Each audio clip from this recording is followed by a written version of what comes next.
KoitCast.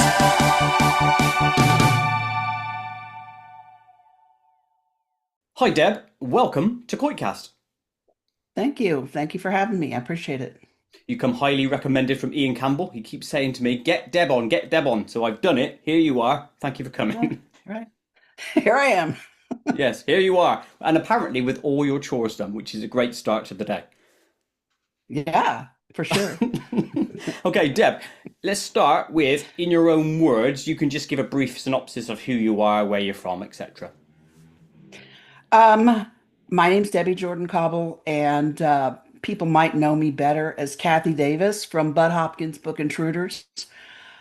His book, I think it was written in 87. My family, the event of June 30, 83, was the central point of that book. And Kathy Davis was the pseudonym that he gave me. I live in Indiana. The event happened in Indianapolis, which is a pretty good sized city. And I've moved up north a little bit, but I'm still in the state.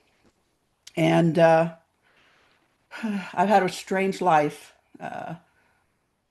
When I was younger, I had things happen to me, and I didn't even realize that other people didn't. I didn't realize how unusual it was then. But and So then you've had a just strange I, life, essentially, yeah. And no yeah, doubt, actually.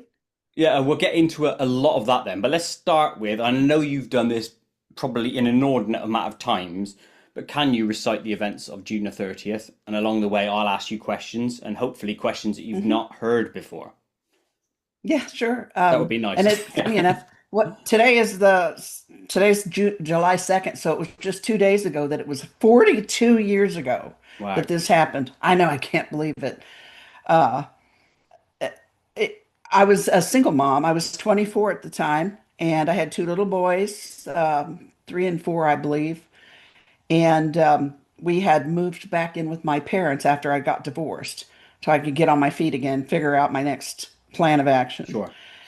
And that evening, I had just finished supper and I was at the sink washing my hands, and I was going to go cut some patterns out for a friend of mine who was a seamstress. She just lived one street behind us. My dad was working second shift at the local automotive factory, so I was about to leave my mom and my two little boys home alone. While I was at the window, I noticed a funny light coming out of the pump house of the swimming pool. And it struck me odd at the time, but I couldn't really figure out exactly why. Later, I realized I think it was that the light was more bright than it should have normally been, So when from you an say a light coming out, you don't mean like an just orb floating out, but just a glow coming out sort of thing. right. The door was open and the light was on, and I'm like, "Why the door shouldn't be open?" And that light kind of looks weird, but I couldn't really, put my finger on it. I knew the door had not was not supposed to be open. And so I mentioned it to my mom, and she wasn't concerned about it. She said, "No, don't, your dad can shut it when he gets home." And I said, "Okay." So I got in the car, but while the house was like a tri-level sandstone, so it had a double drive. One end of the driveway ended in front of the garage on one side of the house, but then there was another drive that forked in the front yard, and you could go down the side of the house and over behind the house, past the swimming pool. And my dad had a big workshop back there. And my dad at the time he restored Indian motorcycles. He had a couple of Alpine Sunbeams out there he was restoring. He built radio control airplanes. He had HO trains out. It was that the garage was like the size of a three-story ranch house. It was huge. And I thought, I'm just going to drive back there and have a quick look just to make sure everything is, buttoned up well. Because I felt weird about something wasn't right. So I drove back there and took a look, and everything looked normal. And I did notice that the pedestrian door to the garage that was attached to the actual house was open now. I also knew that wasn't supposed to be open because my dog, we kept her in there at night in the evenings because she liked to roam, and we didn't want puppies. But yeah, she was something. But anyway, I noticed that, but I didn't stop. I just went on ahead to Deanna's house, which took like a minute and a half, 2 minutes. When I got there, I called mom and I said, "Hey, the garage door's open in the back." And she said, "Don't worry about it. Your dad can get it." It's always the same thing with my mom. Your dad will get it, you know. I said, "Are you sure?" And she said, "Yeah, it's fine." So I hung up, and then instantly, almost, she called back right away. And she said, "You know, I want you to come home right now." And my mom never got scared of anything, so I thought, well, this is kind of weird. And I'm like, why? Mm. And my friend's husband and my friend were listening to the conversation, and he yells over my shoulder, "Tell her to call the sheriff. That's what we pay him for." And she heard him and she said, "No, I don't want anyone here but you." And I thought, oh, that's a little strange, but okay. So I told my friends, I'm going to go check it out and I'll be back. So I went back home, a couple more minutes, pulled back up that same side drive, only this time I stopped at the house. There was a what we called a Florida room off that side, off the back on that side of the house that my dad had built a few years before. And so I got out and went in that. Mom was in there. And I immediately grabbed this shotgun that my dad had kept next to the trash compactor out there. And my mom mentioned that that's not loaded, right? And I said, yeah, I know. I'm the reason it wasn't loaded because when we moved in, I asked, with little kids, please don't Yeah, leave fair. that around. So I said, whoever's out there doesn't know it's not loaded. I could maybe get close enough. I'm thinking in my head, maybe I can get close enough to them to hit them with it before they figure out I'm not going to shoot them. Um, And which that whole scenario is weird because I was not that girl when I was 24. I was not brave like that. I was very timid. I was kind of shy, And actually. it's And nothing to do with having kids in uh, the house or anything, though. it might have, but still, they were in the house, and this was all outside. My tendency would have been more to just lock the doors and call the police, Fair enough. at that point. But I went out there and I checked the pump house and it looked normal. I went back out to the workshop in the back again just to double check on foot this time, make sure everything was buttoned up. And I did find my dog under Dad's ladder truck out there because he also had his own electrical contracting company. This dude was busy, on the side at work. He had a ladder truck, and Penny was under the ladder truck, but I couldn't get her out. Then I walk back around the swimming pool, across the yard, and into the garage where the door, the pedestrian door is open. While I was in there, I thought, oh my God. All of a sudden, I thought, I got to get out of here. I mean, I didn't see anybody in there, but all of a sudden, I felt like I was on fire. And I just had this like overwhelming sense of panic and dread just swept over me. And I thought, I got to get out of here right now. And I started to run towards that open doorway. And when I got to the open doorway, it felt like I was punched in the chest with like an electric fist. Uh, all I could see was this intense white light everywhere. I mean, I couldn't close. I know I had my eyes closed. I had to have my eyes closed. Humans would do that, but I could still see it. I couldn't get away from it. I couldn't move. I was shaking. I was on fire. And then I started to feel like the shaking intensified to the point where it almost felt like a vibration, like every molecule of my body was vibrating all at once. Mm. And my one thought that I remembered from that point, that time is, oh my God, I'm dead. And I have no idea how long I was in that condition or what was going on. I do recall at some point somebody pulling my shoulder back from behind me, and I felt this burning sensation in my right ear. And I heard a voice that said it was unfortunate that I felt pain.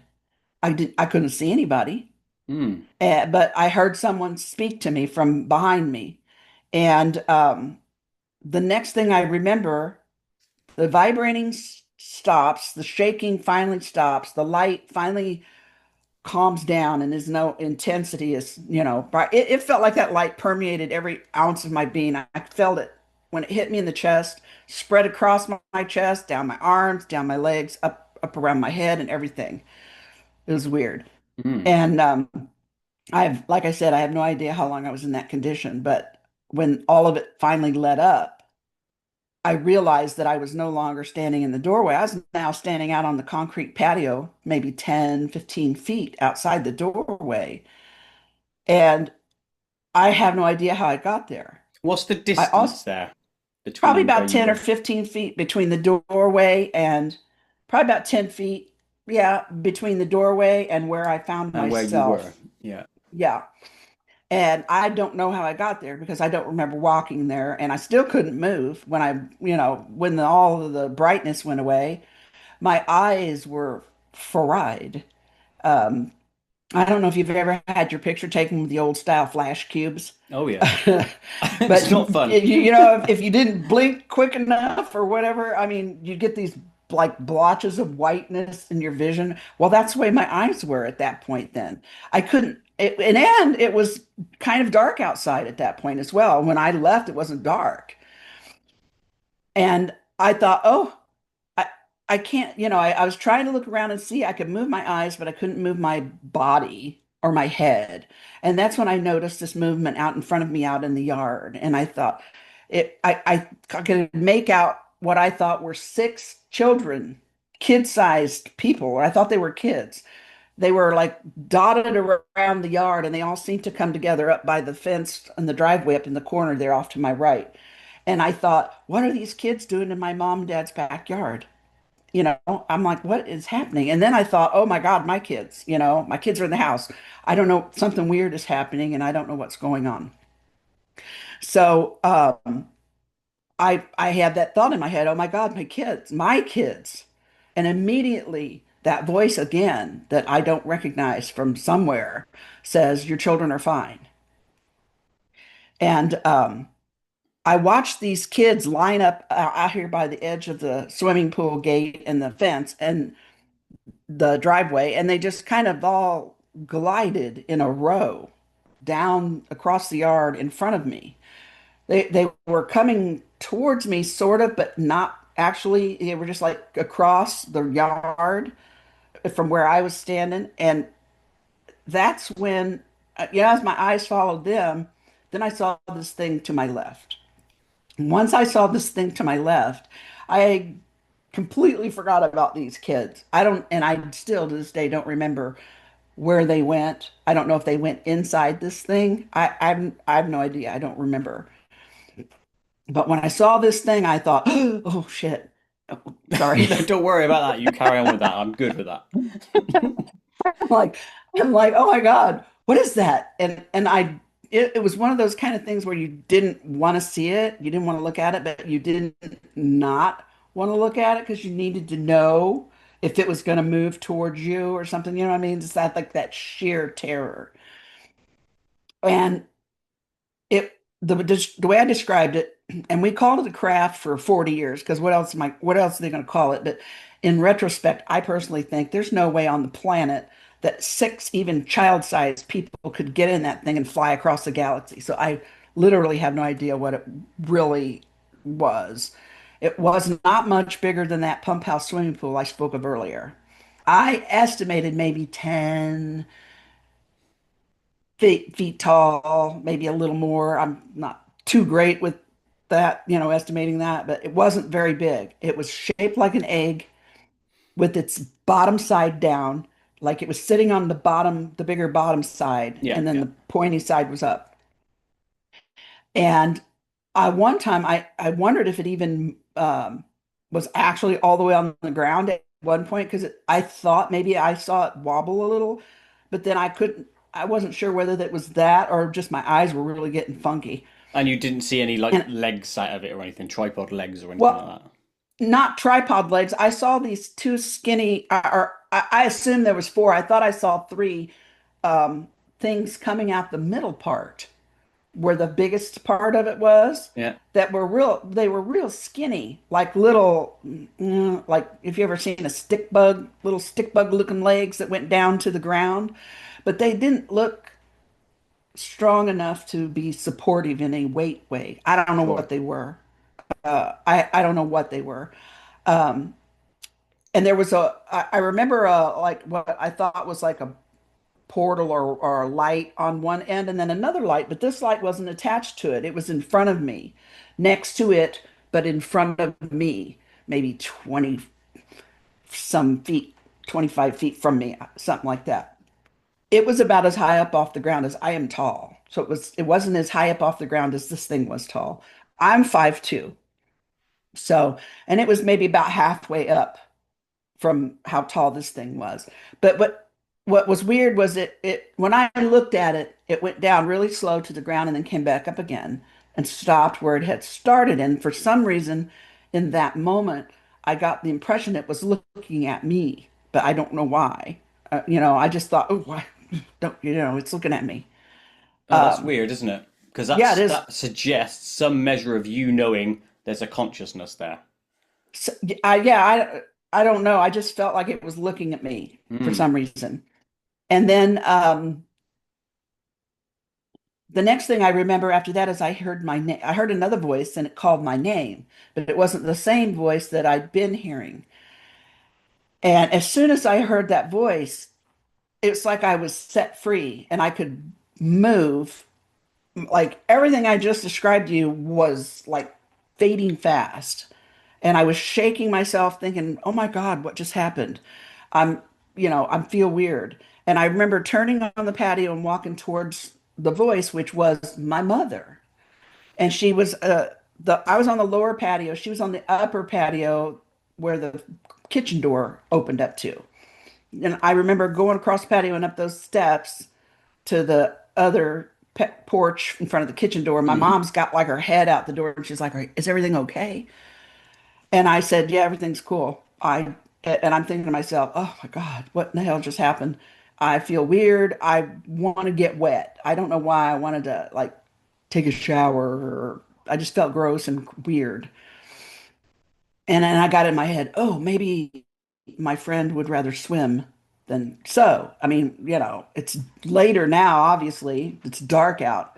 So I contacted her and her daughter. She's like, "Yeah, sure." Her and her daughter came over with their bathing suits, and we decided the three of us to go swimming, dip in the pool real quick before we called it a night, right? Hmm. And we're walking across the backyard at this point, my friend and her daughter and her daughter suddenly reacts like she's been stung, and she's hopping around. She's 13-year-old hopping around. Ooh, ooh, my foot. Oh, and oh, my foot's getting numb. It's tingling. It's going up my leg, and her mom's like, "What?" We get out to the pool and we look her over real good to make sure there's no like stinger. We thought maybe she stepped on a dead bee in the clover or something, Yeah, yeah. because we were all barefoot. And but we didn't see anything. So we got in the pool. Her mom's thinking was like, "Oh, it's cool chlorinated water. If it's like a bug sting, it'll feel good. Soak it in cool water." We got in the pool. We're just kind of floating around for maybe 10 minutes, 15 minutes. But then all of a sudden, all of us start feeling kind of sick, nauseous. And my eyes are burning. I'm starting to see halos around the lights outside, and I'm getting a headache. And so my friends, you know, she ended up going home. She took her daughter and went home. We cut it off early. I went inside and went to bed. And when I woke up the next morning, my eyes were swelled completely shut. I was in excruciating pain. My eyes were red and swollen. I When I tried to pry them open, it felt like I had glass in them. So my mom took me to the emergency room. And when we went to the emergency room, there was a doctor there who was an ophthalmologist, which I know they don't typically hang around emergency rooms, so I have no idea why he was in there. But he'd said to my mom, "Can you take her across the street to my office?" And, asked me, "Would you mind going across the street to my office? I'll have my girls work you in. And I have better, all my stuff is there to give you a better exam." So yeah, we did. We went over there and he looked at me really well. And one of the first questions out of his mouth was, "Have you looked into the arc of a welder's torch? Have you been somewhere where there's an eclipse? Have you looked into the sun?" And at this point, I'm not remembering the light clear enough to tell anybody about it. And I'm thinking to myself, why is this guy asking me these weird questions? You know? And of course, the answer was no to all of them. Oh, he was surprised. My impression was he was kind of surprised that I hadn't had any symptoms prior to the night before because it was so bad, whatever he thought it was. And I remember I had drops and some gooey little cream in a tube that I had to put in my eyes. Took a long time for my eyes to heal. My vision was never right after that. I'll just throw this in here real quick before I finish. My vision was never right after that. I ended up going into glasses at the age of 24 with a plus 2.75 in my vision. I went super farsighted From nowhere, from just like that. from nowhere to Yeah, like yeah, this. yeah. And then when I was in my 30s, I was diagnosed with macular degeneration and cataracts. And by the time I got right to the 50 line, I ended up losing both of my lenses, and I have acrylic lenses in my eyes now, implants from the cataracts were so bad. And, of course, for the last 35 years or 30 years or so, I've had to go to the eye doctor and be dilated every 6 months. They watch it real close. But my vision is slowly getting worse. And I will forever and ever blame it on that night, even though I have absolutely no proof other than what I went through and what I experienced. So, anyway, back to that night or the next day. A couple of days passed. I was feeling weird. I was remembering things that made no sense and wasn't there was no dots to be connected at that point. And my mom was acting a little strange too, but not anything, to speak about.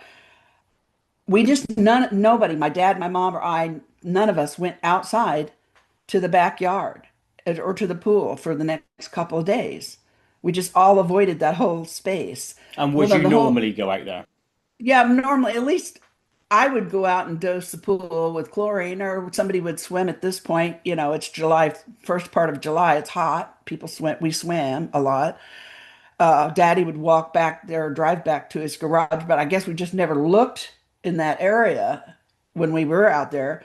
But all the family came over to celebrate Fourth of July, a couple days later, and all the kids ran out to go to the pool, but my oldest nephew came back in and he says, "Hey, Grandma, what's wrong with your yard?"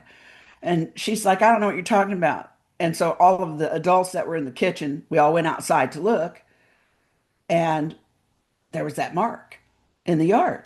And it was exactly where that thing was that I saw, at the time. And so I can tell you from the open pedestrian door of the garage, you could stand there and look out. And if you just looked a little bit to your left, maybe 40 or so feet from the open door, there was that mark.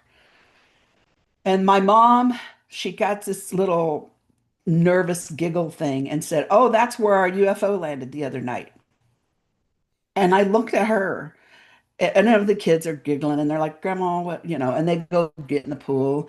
Mom and me and a couple of other adults were standing there. And I looked at my mom and I thought, "Oh, why? Why did you?" I thought, "What the hell's wrong with you? Why would you say something like that? It isn't funny." And I looked back at the mark again and it was like, bam, something just like smacked me in the face. And I started to really, it's like it triggered the memories of a couple of nights ago. They just started coming back, as well as other memories. In the days to follow, I started remembering all kinds of stuff. And I would say to my mom, "Hey, do you remember when this happened?" "Oh, yeah, yeah, I forgot all about that." So all kinds of memories of strange things What down the would come years, back. not of that night and subsequent Not nights. just of that night, but of other Okay. things as well. Things that we had experienced, the whole family, and just like put it in that little shelf of like, "Oh, that's weird. I don't know what it Yeah, is." ignore. Life Yeah, goes yeah. on. Yeah. So, but anyway, one of the other things that I remembered from on that day, actually, I remembered it, was a book that I had picked up in the library months before called Missing Time, that was written by a guy named Budd Hopkins. Now, I never really fully read that book because every time I try to read it, it would creep me out. I have like panic attacks. But I did notice that in the back of the book, there was a place, there was an address where you could write the guy if you thought you'd had this kind of experience. Well, I knew my older sister had had an experience with a UFO in 1965, and I kind of wondered if that wasn't like if she hadn't had some kind of other contact. But I was 11 years younger than her. I really didn't speak to her about it. I was only in 65, I was 6 years old, so it wasn't something they were going to talk to me about. It was just things I would overhear. And then later in life, when we'd all get together and play poker on Saturday night, because that's how we rolled as a family. We played for money too. These people were vicious. I But raise, anyway, yeah. Yeah. but anyway, we'd like tell us about that UFO at the church, and she'd tell us, and then us little kids would, irritate her, and she'd get mad and quit talking about it. But um, so I wrote about her in the first letter I sent to Bud, and then at the end, it's like 14-page letter, and at the end I said, "Oh, and by the way, this happened the other day," and I sent a bunch of pictures to him of the mark in the yard. And I also told him about how I'd acted. I couldn't sleep. I was sitting up in my kids' bedroom. There was twin beds in their bedroom, and they were. I would sit up between the twin beds and couldn't sleep all night, like I was waiting or protecting them. Couldn't go Mm. to the bathroom in the upstairs bathroom because I kept thinking somebody was going to pull me out that window. I would like have a panic attack. Yeah, weird. I know. I thought I was having a No, nervous I'm not thinking breakdown. it that way. I always look at these things, and when people say things like, I worry that this is going to happen, you start to think, did that happen at some stage before, which is why you're then apprehensive about it happening again, you know? I was really struggling with anxiety and panic, and Mm. I felt like I was having a nervous breakdown. Thank God I was living with my parents in a way because I mean, my mom, like a week after the incident happened, me and her just sitting in the kitchen. I'm sitting at the table drinking coffee, and she's doing dishes, and she says, "Oh, I just remembered why I called you home that night." And I said, "Why? Why'd you call me home?" She's like, "Well, I was standing here doing dishes like I am right now, and I saw this ball of light around the bird feeder about the size of a basketball." And she goes, "I thought it was your dad coming home early, like a headlight beam."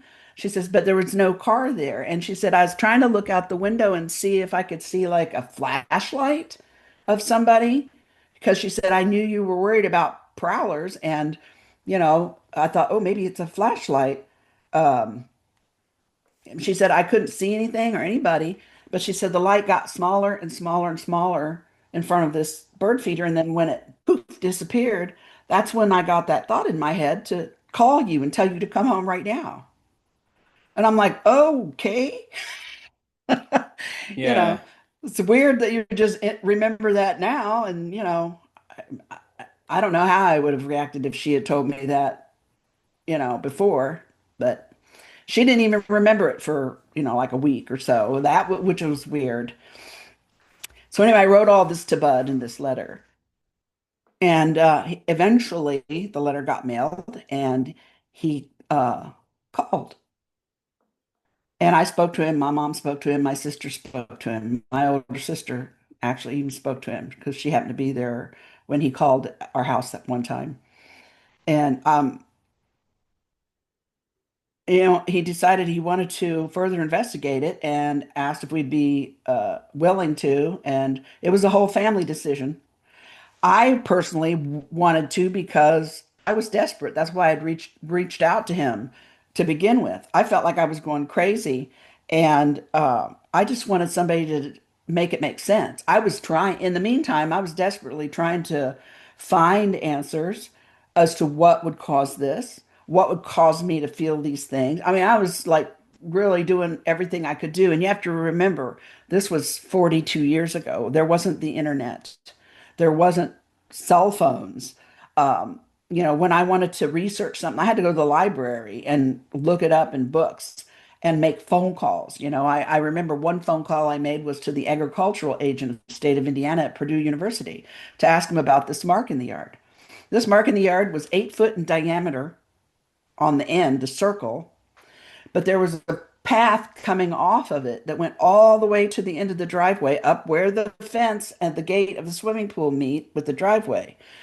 The path was 2 feet wide and ended in a perfect arc, and then went down into the circle, and it covered the whole front backyard basically. And then on one edge of the circle, some of the dirt was a little bit shoved up, and there was a big crack in the middle of it. And the grass all the mark and the dirt was dead as hell. It just kind of laid over and was dead. It was like this weird beige. grayish beige color, and the dirt under it was rock hard. And that mark stayed for several years and kind of healed slowly like a wound from the inside out.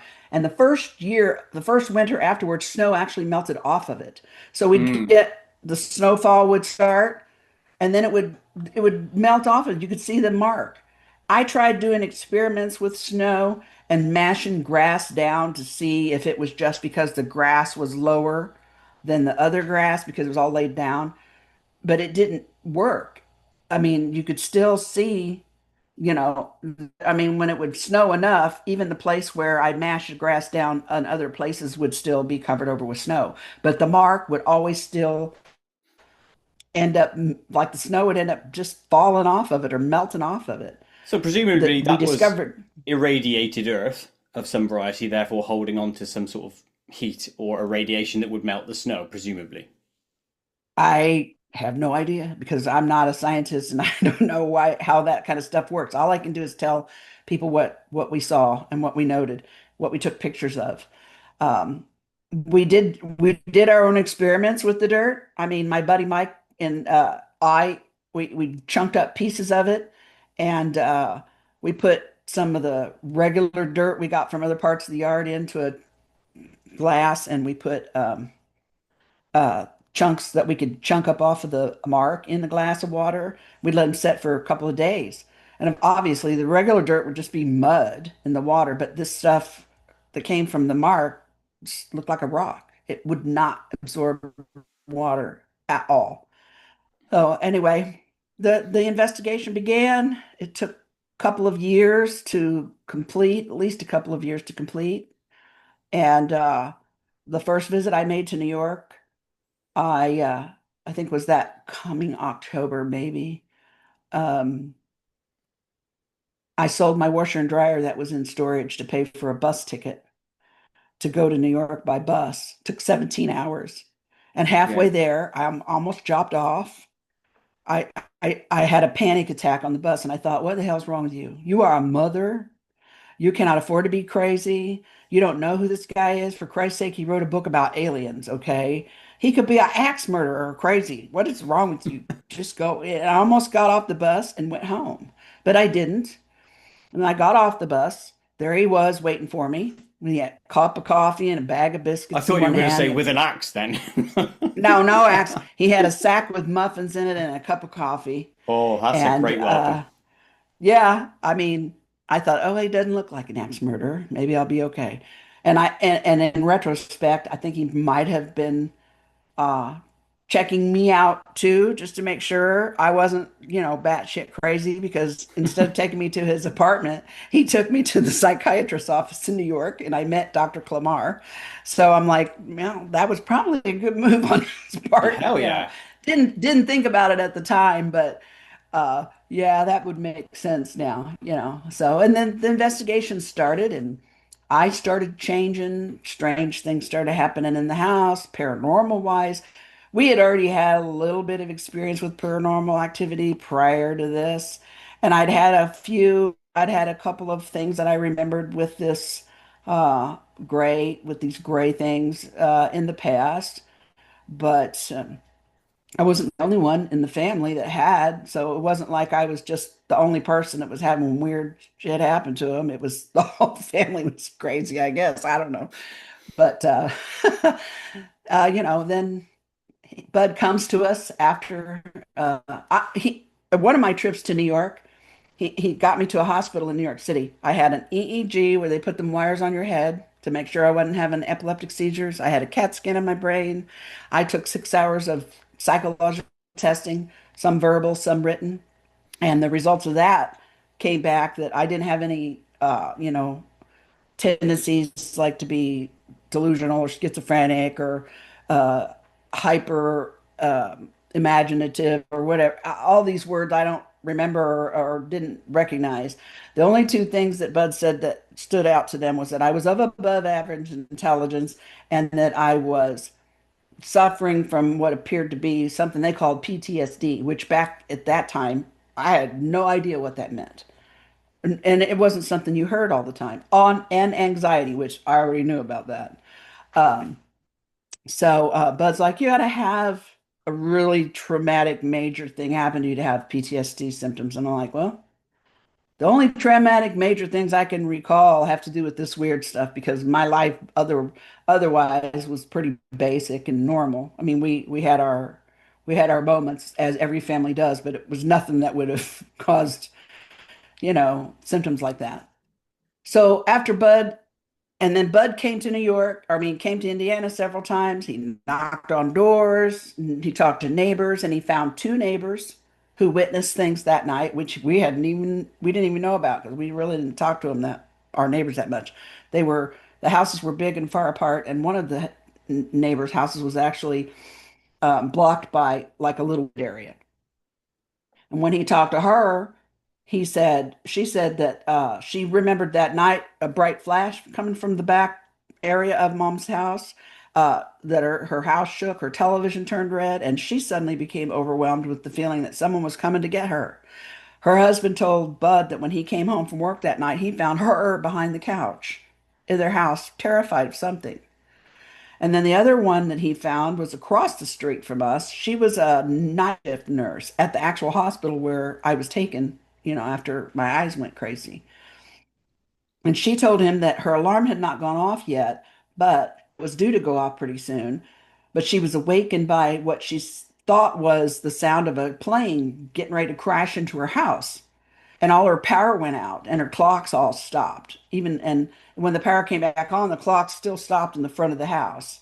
So some weird stuff going on there. And we had no idea until Bud came and started knocking on doors, which my mom was like, oh my God, our neighbors are going to think we're crazy. This guy's coming around knocking on doors. But it was a good thing he did because he found those witnesses. And, he did soil samples he sent off soil samples to the laboratory for the yard and interviewed our friends, my friends, our neighbors, my other family members, my other friends. I mean, so at the end of the day, and he had gotten all of this data. Oh, and he arranged for me to have something called a voice stress test. This was maybe nearer the end of the investigation. And so he found this person in Indiana, in Indianapolis, that was going to do it, was going to administer it for him. He called it blind. This guy had no idea who I was, no idea what the questions were going to be about, none whatsoever. And so I went and I had the test. The guy asked me the questions and I answered them.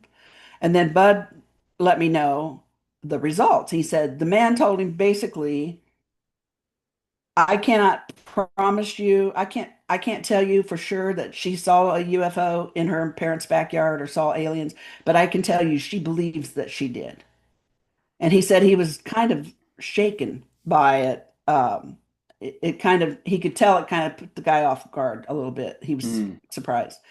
So anyway, after Bud did all this gathering of data and everything, he comes to the family.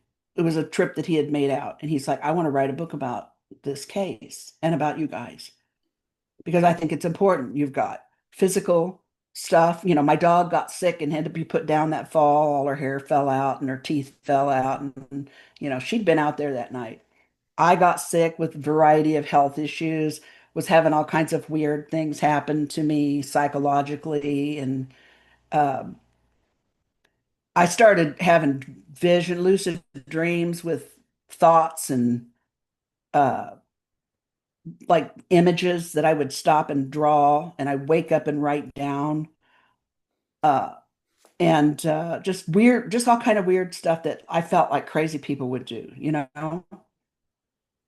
And he said, I really think this is an important case and I want the world to hear about it. And the only way I know how to do that effectively is to write a book. Again, this was before the internet and stuff.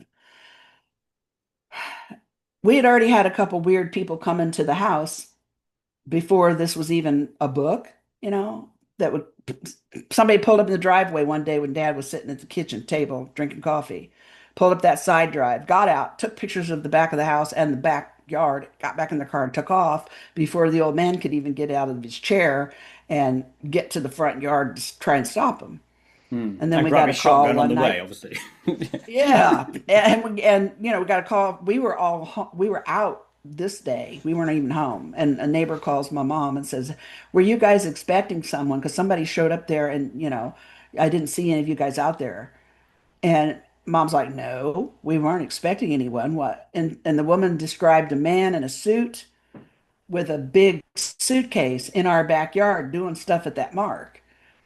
And my mom was like, we weren't expecting that. I have no idea what that was. So we were very leery about a book, like what everybody would read, and this case would be more well known. And our main concern was privacy, protecting us, protecting especially my kids and my sister's kids, because my siblings had children too. So Bud's like, well, we'll use pseudonyms. And even Copley Woods is a pseudonym. It's not really the name of the place in Indianapolis where this happened. And after some discussion about it, uh, the family agreed, okay, you can write a book. And then that's how Intruders got born. And in the meantime, you know, I was still having strange things happen to me, everyone. I moved out and it seemed to follow me in my apartment and started affecting my neighbors in the apartment. And they were, it's just been a long and strange life. And I've kept journals. I've written everything down as it's happened, which is good because I'm getting old and sometimes I can't even remember what I had for dinner yesterday. But I I'm with want you to on that make one. sure Yeah. I want to make sure I have it all written down, mainly for my granddaughter, so she knows her grandma and the life that she came from, and her family history. So, and that's it. That's my story. Sorry it's long and I'm yucky, but it's No, just no. really hard to wind it in a small box because it's a big It's a thing. big thing, and I get it. And I'm going to unpack it or help to unpack it a bit further with some more questions, if you don't mind. No, not at Um, all. so, the dog under the truck. Obviously, Hmm. we've all heard of stories where dogs get shit scared, they run, they hide somewhere. Was that a normal thing for that dog? Had she or he ever done that before? No, that was not normal for her. She was my dog, and anytime I called her, she was all over me like I know. a cheap suit, Flies on, yeah, yeah. Like, yeah, I started to say that. You must be psychic. I know you said that. Yeah. But she's, no, that was absolutely not. I ended up leaving her under the truck because she just literally was like 10 toes down in the dirt. I couldn't get her out. So, Right, so that's not normal. Then what struck me is you yeah. said all of a sudden, and you hadn't seen anything in theory at that point. You said you were struck with a massive amount of fear. Now I've got to get out. Hmm. So my thought on this is your dog would have come across the same sort of fear, presumably, rather than seeing something, just acted naturally to something that prompted that fear. And you hear that a lot in the animal kingdom, don't you? Like all of a sudden, animals will bugger off, and then half an hour later, we find there's an earthquake or something. Do you know what I mean? It's just that something happened. They're Yeah, sensitive yeah. to it. Hmm. Therefore, you're also, and we're sensitive to it. You sensed whatever it was before it happened. That's weird. Possibly, yeah. Or Hmm. it's a position you've been in before, and that's why I mentioned that thing where you had before, where about the bit you were scared of somebody coming through the window upstairs. Hmm. It's almost like possibly an event similar to this has happened to you before, and therefore that fear is a remembered fear that kicks it off. Do you know what I mean? Have you got Yeah, any stories from paranormal events that happened prior to this where all of a sudden you had massive fear? yeah. And that's where my mind goes to. It's like a learned or remembered fear. Not Hmm. necessarily for the dog, Yeah, but for you, definitely. yeah. Yeah, I was a newly married person. I had just turned 18. I'd only been married a brief time, and we were living in an apartment above, in like a duplex, but the apartment was above and there was another below in the middle of downtown Indianapolis back in 78. And I was awakened in my bed. My husband was in bed with me, but I was awakened by two gray guys, like they called them the gray guys, in my room by the window. And as soon as I saw them, I panicked and I thought again, don't touch me. Just don't touch me, please. And as soon as I had that thought and that panic, it went away. And the next thing I know, I'm sitting up in the bed, and one of them has this black box in his hand, about the size of a shoebox. And it just floats across the room and lands on my lap. And I remember saying to him, or thinking to him, or whatever, what is this? Can I have it? It was black and it had like a red light, like either in it or on top of it level that I could see. And he said to me, no, you can't have it. But when you see it again, you'll know what it's for and how to use it. And then he took it back. Then they just kind of slid back from the foot of the bed and just dissolved and were gone. And then I could move, and I reached around and tried to wake my husband up, shook him and hollered at him, and he didn't wake up. And so I did what anybody would do. I just slid back down in bed and went to sleep. Yeah, I know that sounds insane, but that's what I did. The next morning when I woke up, I remembered it. And I was just as amped up about it when I woke up. And I told him about it, and he laughed at me and said, what did you eat for dinner last night? I suggest you stay away from it. I'm like, well, pff, bite me. I called my mom and I told her and I told my mother. And my mom, my older sister, she would call mom and tell her some strange things. My mom just would always just, listen, be supportive. And many, many years later, when Bud was at the house sitting around the table, he said, okay, does anybody else have any strange things that they remember about either Deb or anybody else? And my mom's like, don't you remember that time you called me that you saw those gray guys in your bedroom? I'm like, oh yeah, I had just, it was another thing. I just put it away because nobody would believe me. There's no point in talking about it. I didn't know what it meant. Just go up on the shelf for a later date, my mom. And I'm like, yeah, I remember that. That was not a dream. Charlie kept insisting it was a dream. I'm like, dude, I was not asleep. I promise you, I was awake. It's a And strange thing, isn't it? But it's quite common. mhm, I know you will have spoken to other people down the years about this, in that an event happens and then all of a sudden we become very blasé about it and just go back to sleep. yeah, It didn't happen. It yeah. goes away, and you don't return to it, which is weird because if that happens now and you actively remember something, you'd be telling every bugger that you know, whoa, this happened, wouldn't you? Well, I have more lucid dreaming now. And that's the majority of how my weirdness happens to me at this point. I have these weird lucid dreams right before I wake up, so I write them down. And I don't forget them, but I always make sure to write them down. They don't happen often, but when they do, it's interesting. I almost feel like I'm going somewhere else when I sleep, uh, and having these strange encounters. It's not physical as much anymore as it's consciousness Yeah. happening. You know what Completely I'm saying? agree. Yeah, yeah, no, Yeah. I completely understand. So a bit more questions about that night before I return and ask you a few more questions Mhm. about that nighttime experience. The voices, or the voice, did it have gender, and did it come from external or internal? Um, I felt like I was hearing it, but I don't recall seeing anybody actually, Sure. talking. And it wasn't my voice, you think to yourself with that thought voice you have, but it wasn't mine, you know. So I don't know. I guess I was hearing it in my head. But hard to say if it was female or male sort of thing. It was No, just no, a voice.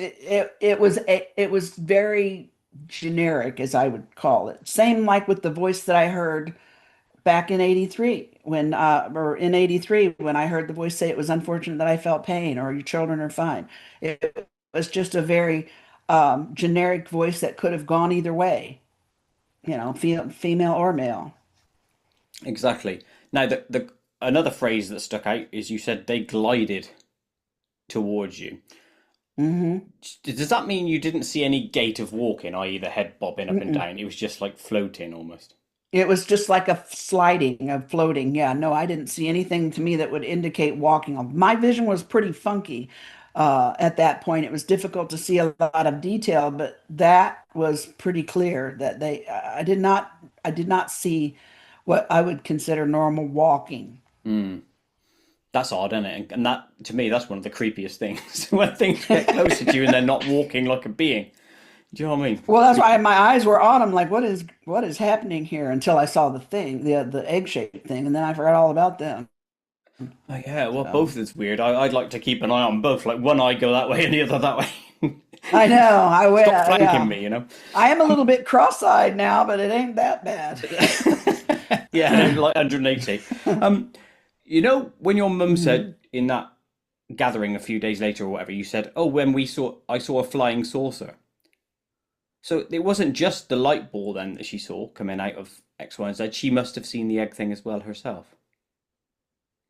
I'm assuming. I don't I still didn't know why she said that because she had not to that point even mentioned a flying saucer, and I don't know if she got that from uh, I don't know where she got that from because I really hadn't even remembered most of that yet. So I don't know. She told me she saw a ball of light. Sure, Whatever but she else never she mentioned. saw. Yeah, she never mentioned seeing an egg thing. No, and, and Okay. and it didn't look like a flying saucer. It was an Yeah. egg-shaped thing. So I don't know why she just blurred. That's why when I looked at her, I thought, "What the hell's wrong with you? Why would you say that?" I'm Hmm. like, I don't get that. So I don't know. I don't know what she saw other than the ball of light. Did you ever have a conversation with her deeper about the whole subject about what happened that particular night, aside from the ball, just to see if she had seen anything extra, or was that not something you were broached? Yeah, and she said that the conversations that we had and that she had with Bud, to even she didn't really have. She almost felt like she was shut off at some point because she said she doesn't remember a certain point, and then the next thing she remembers, she's sticking her head out the door hollering for me. So her memory is also sketchy, and Sure. splotchy that she didn't fully remember stuff. So That's fair enough. Now, the egg thing itself is quite um, indicative of other stories in the UFO phenomenon, especially, the, what's that one, Lonnie Zamora case, that's an example. hmm Egg in that, and a few other people have seen egg-shaped crafts. So that fits in again with big things. You could even argue the Tic Tac these days in the Tic Tac videos, if you've ever looked those up, maybe that's part of it as well. Um, when Hopkins did his analysis of the soil and that, what came of that? What did they find? um, it's printed in Intruders, and I haven't looked at it for a while, but I believe they had to. Hey, I might have it actually right here. I'm getting ready to do a presentation, and I typically don't do this stuff, but I was invited to speak at the MUFON Oh, nice. symposium in Cincinnati. Like I said, I don't typically do things like that, but I couldn't believe here it is. I couldn't believe that MUFON even invited me because when Bud first approached them to help with the case back then, as soon as they found out that I had seen creatures, or what I called little kids, they're like, nope, no, thank you. Nope, we don't want no part of this. Hmm. So, for them, when they called me and asked me, when they sent me an email and asked me if I would speak at their symposium this year, I said, are you sure you know who I am? Are you sure it's me you want? Yeah, I think the So, door's getting wider now, though, isn't it? So they're starting to must become more be. brave. That's exactly what it So I is. just happen to have this right here. I can just read it to you. Sure. The contrast between the control soil, and taken from at left, taken from an area several feet from the landing site, and the affected soil itself, right? Note the lighter color, hard, desiccated appearance of the affected soil. The soil sample lab report shows the difficulties the testers had in trying to turn the control sample into the pale, hard, desiccated chunks of soil from the landing area. Both samples are the same chemically, verifying the fact that they originated in the same general area.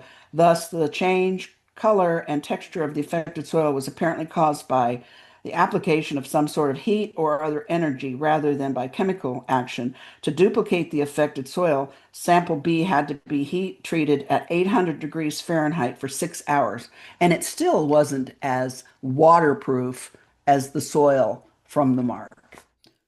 Yes, so that suggests something massive happened at that location. which coincided with your, with your story there. Amazing. Now the health issues. Obviously, your dog. I hate to hear stories of that, and you've obviously had suffered symptoms of irradiation, and that young girl had, in theory, a leg issue.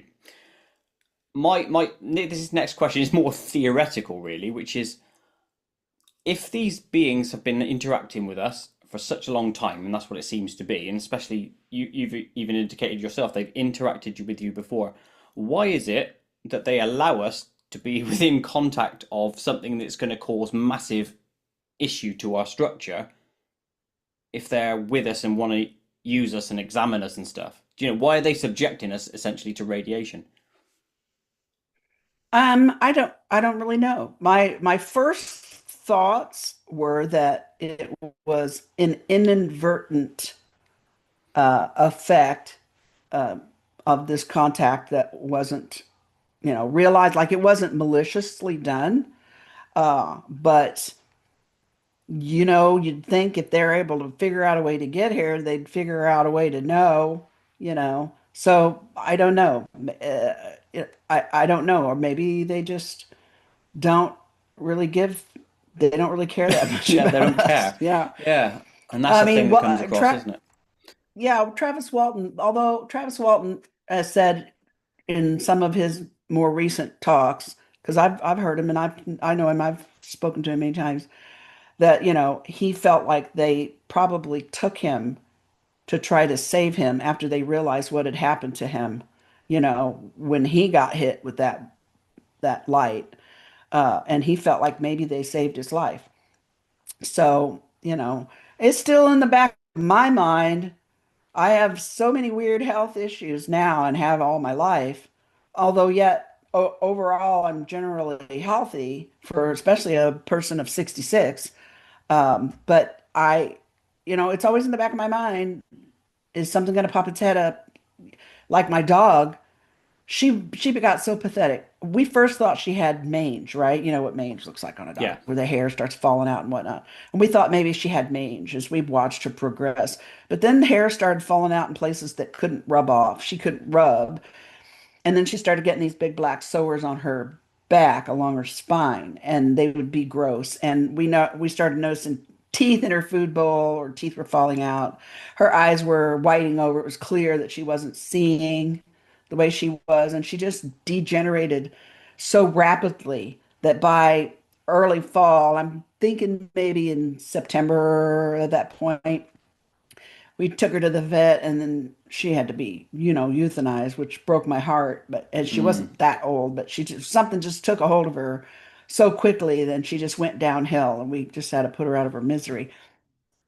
And in the back of my mind, it always stuck. Oh my God, am I going to have the same fate Penny has? If it's just my vision, and I also started having what they call ocular migraines, where I see the sparkly, Yeah. triangular kaleidoscope looking stuff and then go blind for about 20 minutes after that stops. Uh, but fortunately, I don't have that many of them. I don't need to take medication for it because it's infrequent, but they're stunning and I don't really get a lot of warning when they happen. So, that I never had that either until June 30, 83. I never had migraines until then. So I don't know. I worry, but it is what it is. I'm still here. I'm still alive. I'm still functioning. I'm 66 years old. Hopefully I got a little more time left and medical science will catch up to me and we'll find, fixes for a lot of this mess. So We will rebuild her. Yeah, they are. I already got, look, I have I've got 6 or 8 metal screws, titanium screws in my neck and metal plates and plastic spacers because my neck just pretty much disintegrated. I've still got 2 bulging discs in my upper back. My T1 started compressing on my spinal cord. It's all screwed in place now.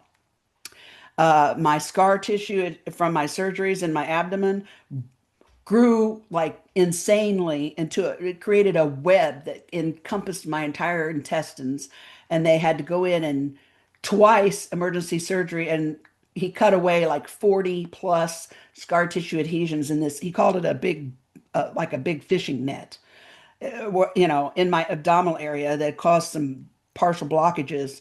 He's like, "You're lucky you're not dead. I don't know how you managed to get the two emergency surgeries within 6 weeks to clear out all this stuff laparoscopically so they don't create more, right? Just I've discovered a disease called fibromuscular dysplasia in my renal arteries, again with the webbing shit. This spider, my arteries grow webs inside the arterial wall. This little spider webs is what the interventional radiologist called it. I had to have renal angioplasty, and they went up into my renal arteries, and they had inflated balloons in my renal arteries that popped these strings inside of my arterial walls that were connecting and pulling my arteries closed like they were trying to kill me. And so they went up there and popped them open, and blood pressure went down, no more medication. I mean, just all kinds of the most bizarre. Weird. I'm Yeah. in I'm in medical books. You know? So it's like, can do I blame this whole this interactions on this? I don't know. I would fully allow doctors who were legitimately serious to do whatever tests on me they want and look at whatever my medical records they can get. I don't care. Because, I mean, it's been weird.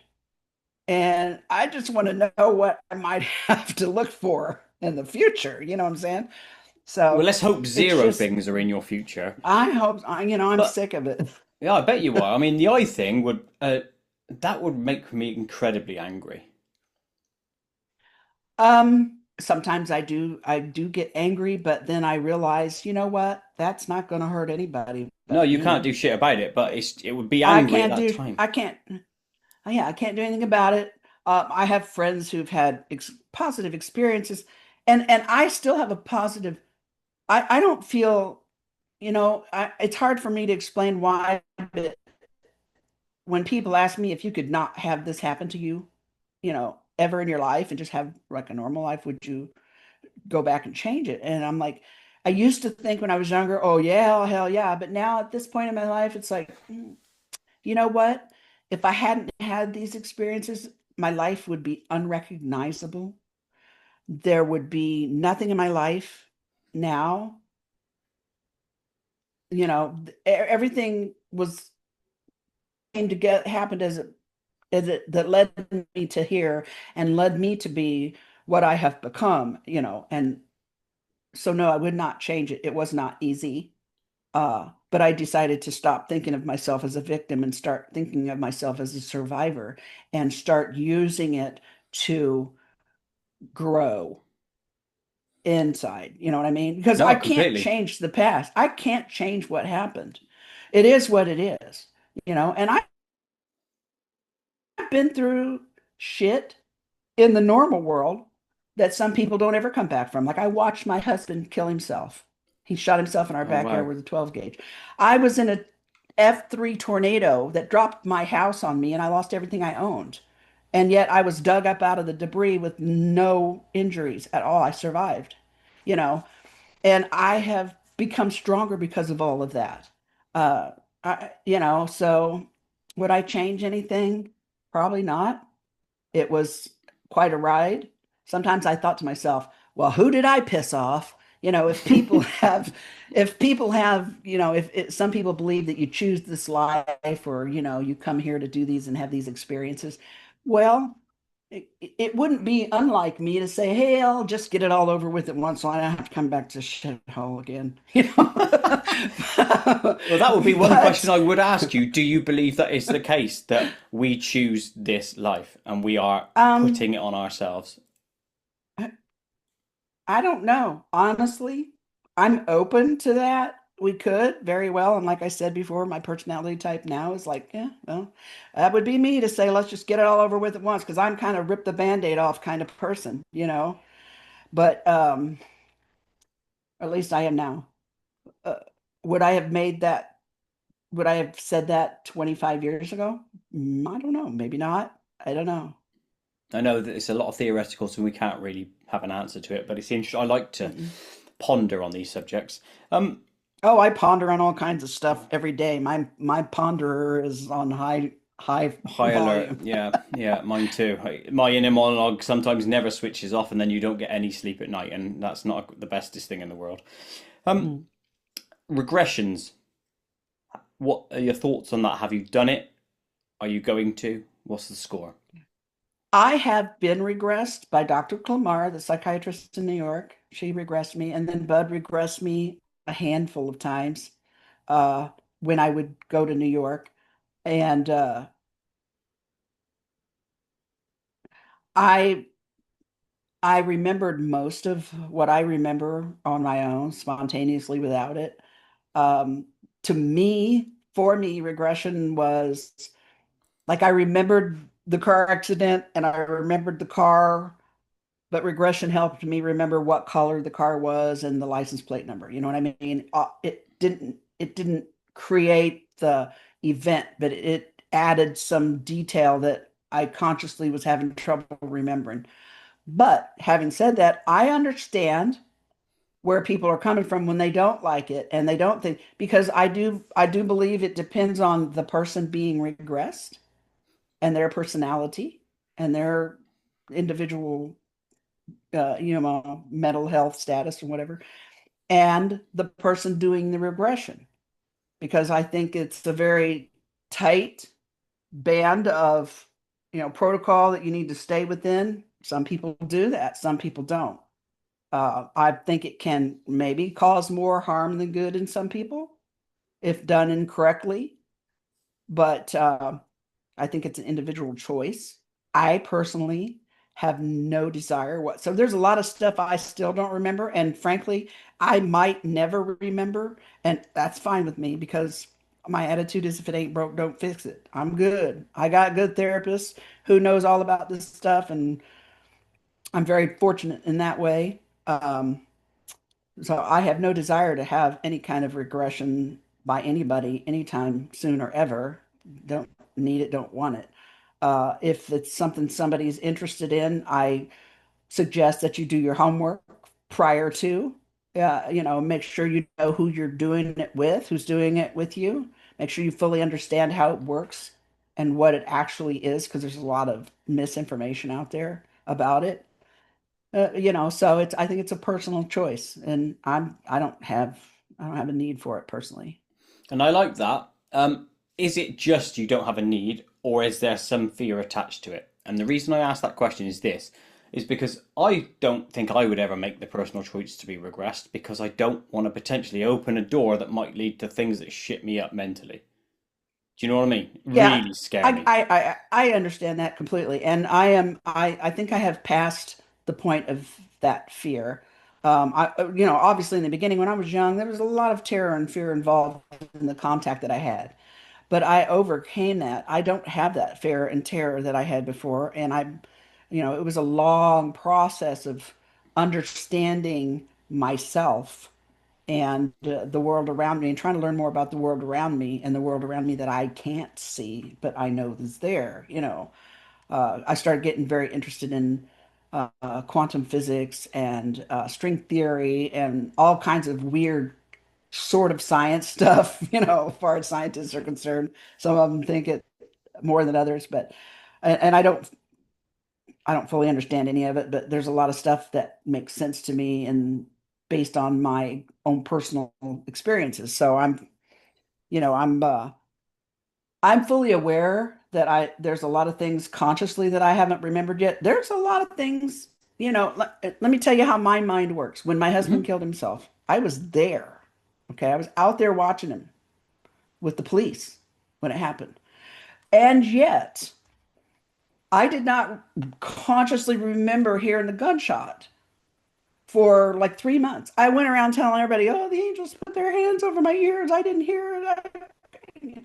I was standing out there. I damn sure heard it, right? But my mind was not ready to let me hear it.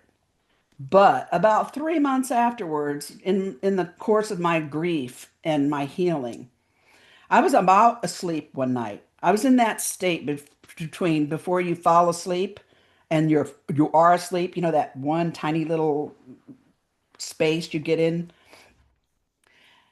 super relaxed. And all of a sudden, I heard that. And I sat up in bed. I was looking at the blank wall in front of me, and I saw the whole thing unfold for the first time consciously. Okay. I was the police department, some of the officers that had been out there with me that day were coming and checking on me. They would come to the house often to see how I was doing. I told them what happened and I confirmed with them that what I remembered and saw was exactly what went down. When my mind was ready and able to, I remembered.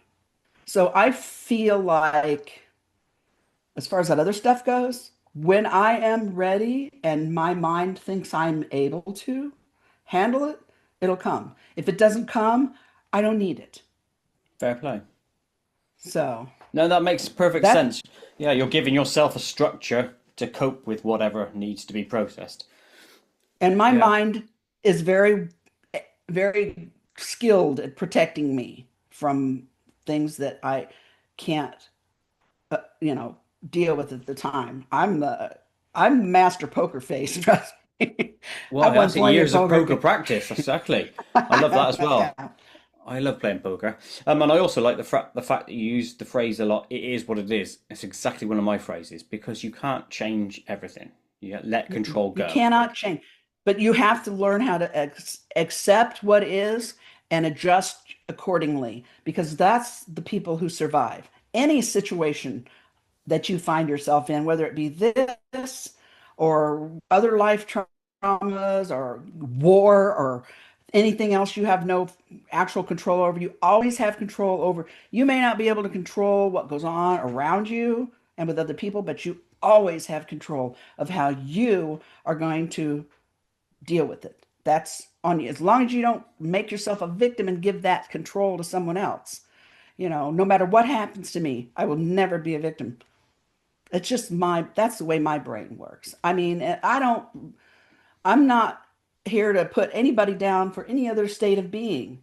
I've been to all of those places. I understand, and everyone's journey is a different pace. So I'm just where I am and I'm me. But that's how I deal with all of it. Yep, and I love that. It's exactly the same sort of approach I would have. But I still am not going for any regression stuff. I will never do that. I'm not opening myself up to weird shit. Which brings me to the next part, which is changes or gifts from these experiences.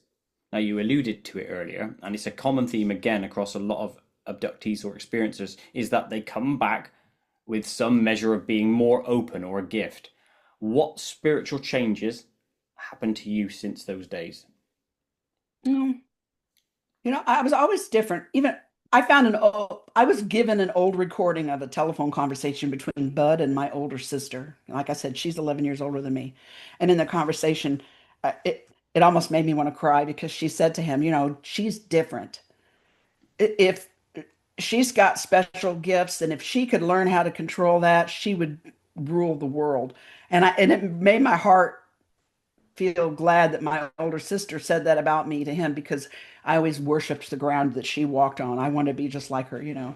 But so I always was more aware, even as a child. I remember hanging upside down on my swing sets at night when mom was out burning the trash in the dark and looking at all the stars and thinking of all the things that could possibly happen in the world and thinking, I know that's not it. I know there's more, and I want to go out there. I want to go there. And I felt homesick and lonely. I missed some place I'd never been or people I'd never known. I just felt this longing and wanting to know. And my mother told me years later, when you were a little kid, you used to tell me you were going to live in a big white house with a green roof and a porch swing. And we'd drive by houses that looked like that, and you'd point at them and say, I'm going to live in a house like that. And she said, look where we are. And guess where we were? We were at my farmhouse out in the country, sitting on a big porch swing, drinking coffee in a big white farmhouse with a green roof and green shutters. She says, I don't know why, but you were the only kid that I have ever had. She had four. that could fall into a bucket of shit and come out smelling like a rose every time. I'm like, I don't know, mother. I don't know.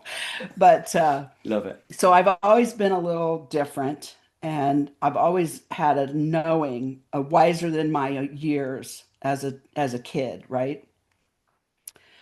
And I always, in sometimes in retrospect, I think even as a young adult, I was sort of naive. And I missed that about me because when I looked at other people, I always was able to see the best little nugget of them, no matter how shitty a person they were. I always knew there was something good in them, some little fleck of goodness, and I could find it. I was the kind of person that when you walk down the street in Hollywood and watch people step over the homeless people sleeping in doorways and stuff and say nasty things to them, and my heart would break, and I would say, I see somebody's child. I see a mother whose child is hurt, and I see a human that needs love. My friends made fun of me because every time I saw roadkill on the street, I would say a prayer for it. Hope you didn't suffer. Go to heaven. I mean, I felt like it was my responsibility to um, mother everything and everyone, with Mm. that kind of mother love. It's powerful. As you can see, I still get choked up. Um, but then I thought I was so naive because there's just really, I find myself thinking there really is just some people here that are not all there. They're not all human. They're not all good. There's not any good in them. There's evil. There has to be negative for there to be positive, or we'd never know the difference. So, you know, but I don't want to lose that naive person, that person that loves. And after June 30, 83, something in me changed dramatically, and that focus on that got so much more intense, stronger, you know. And it continues to grow every day. And I find myself now in a world that I don't recognize and I don't like. Yeah, me too. And I'm not in control of. And I feel like sometimes it's making me lose who I really am. And then I realize somebody taught me somewhere that my thoughts are powerful. And I need to be very careful about thinking negative things because my thoughts are like a pebble on a quiet pond. And when I drop a thought into that pebble, into that pond, the ripples go on for eternity. And it carries that thought everywhere it goes. And if that thought's negative, it carries that negative thought. If that thought's a good thought, it carries that good. And so, it's a real internal struggle for me right now to keep my thoughts positive in this world that I find myself in.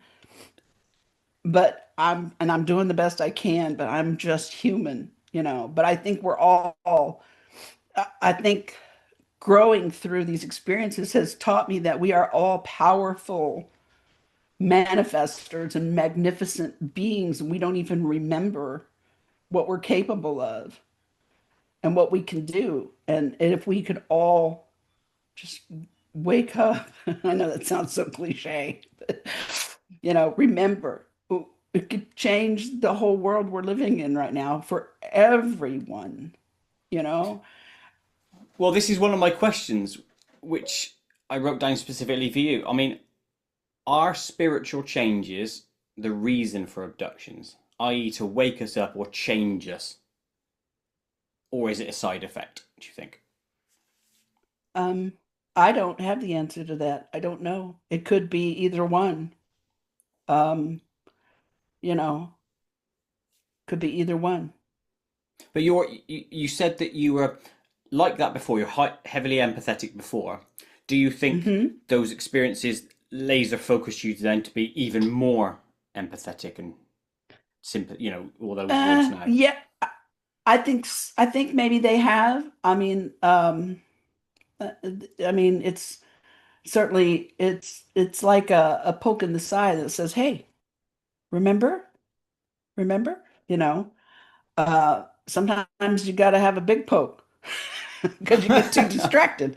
Life has a way of distracting us from the most important things. So sometimes you need a big poke. I don't know. I know I do, but and that probably sounded really weird in some other culture where poke might mean something different, Well, but I that don't mean it that I way. had I'm a sorry. question in my head regarding that, but I steered clear. Have you been given any other gifts besides, do you think, a deep empathy? And what I mean by that is, have you got anything that maybe you haven't told anyone about, such as you do have the ability to read minds, you are telepathic now, or anything like that?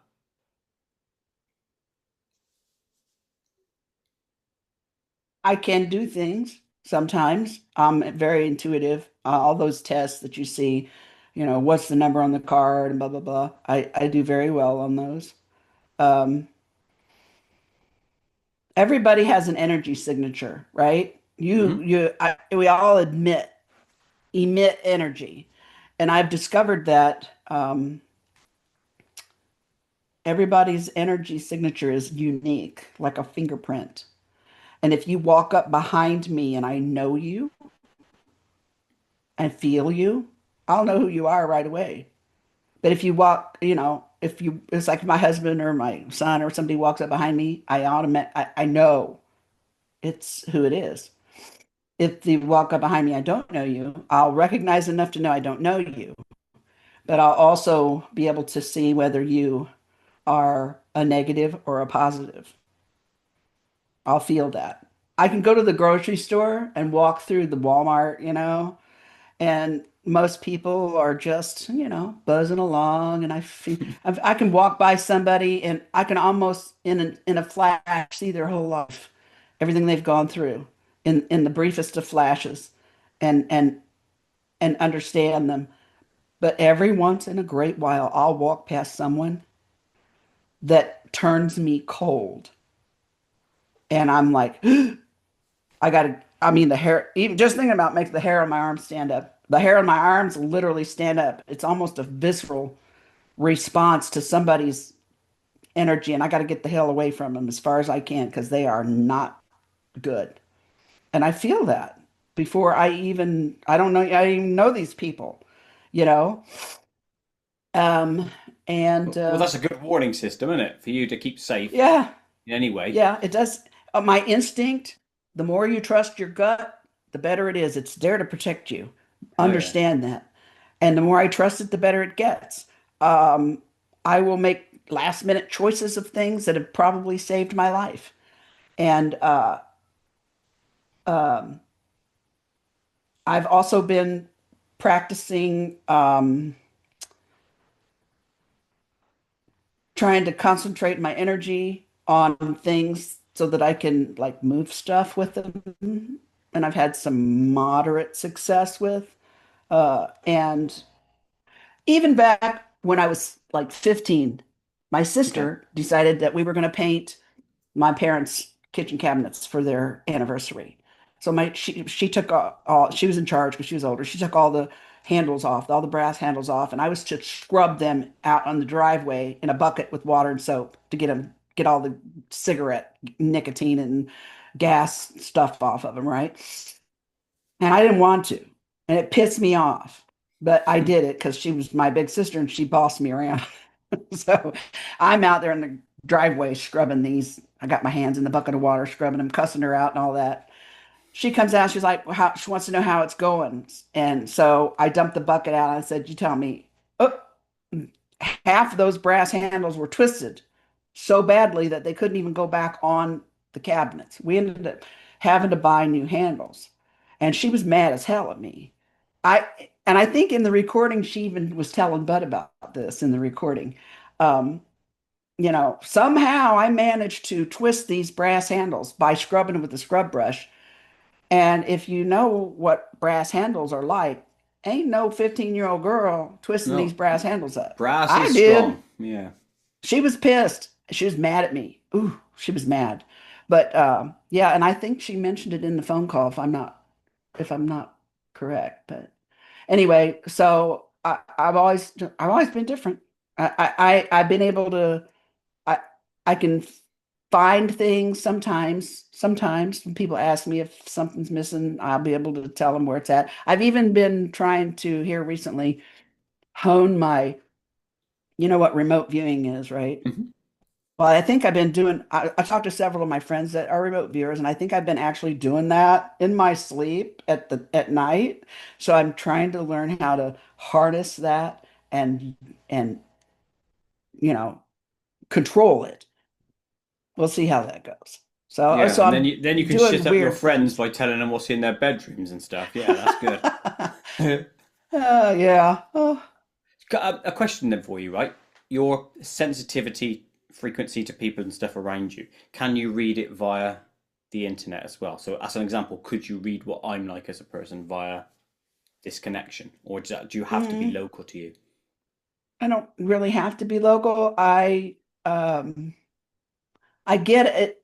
I hear it in their voice and I watch their face. And I'm like, I must be a master of body language reading or something because I think I do it unconsciously. But no, I feel like you are like me, truthfully. Yes, I do. And I have, I don't know. I've had strangers in my home. I've invited strangers to my home multiple times over the years. And some of my friends look at me like, what the hell's wrong with you? Why would you invite strangers in your house? You don't know who they are, blah, blah, blah. I do know who they are. Matter of fact, I've got a young boy that's coming over here, wants to interview me he's writing a paper for his thesis, uh, and I had no qualms with inviting him over to sit down with me with coffee if somebody is not someone I would want to know where I live, I will know it. My body tells me. So, yeah, but yeah, I don't necessarily need to be with a person, but I do need to see them and hear their voice. Yeah, I'm very similar to you in that respect. I am a quick judge of character. Now, I don't know whether it is a Hmm. judge of character or whether it's all the other data that you say, such as Hmm. wavelengths emanating off people, feelings, whatever it is. But I know who straight away I would like, who I will not like, who I want to interact with and not, etc. And it could be all It's of those things put together. I don't know what it is. same thing. And you Yeah. know what? When I do connect with someone, I feel like I found another piece of the puzzle of me, and it's a lifetime thing. I've met people 35, 40 years ago, and I'll encounter them again after, 10 or 15 years. And it's like we take up again as if we just saw each other yesterday. There's no break in the connection.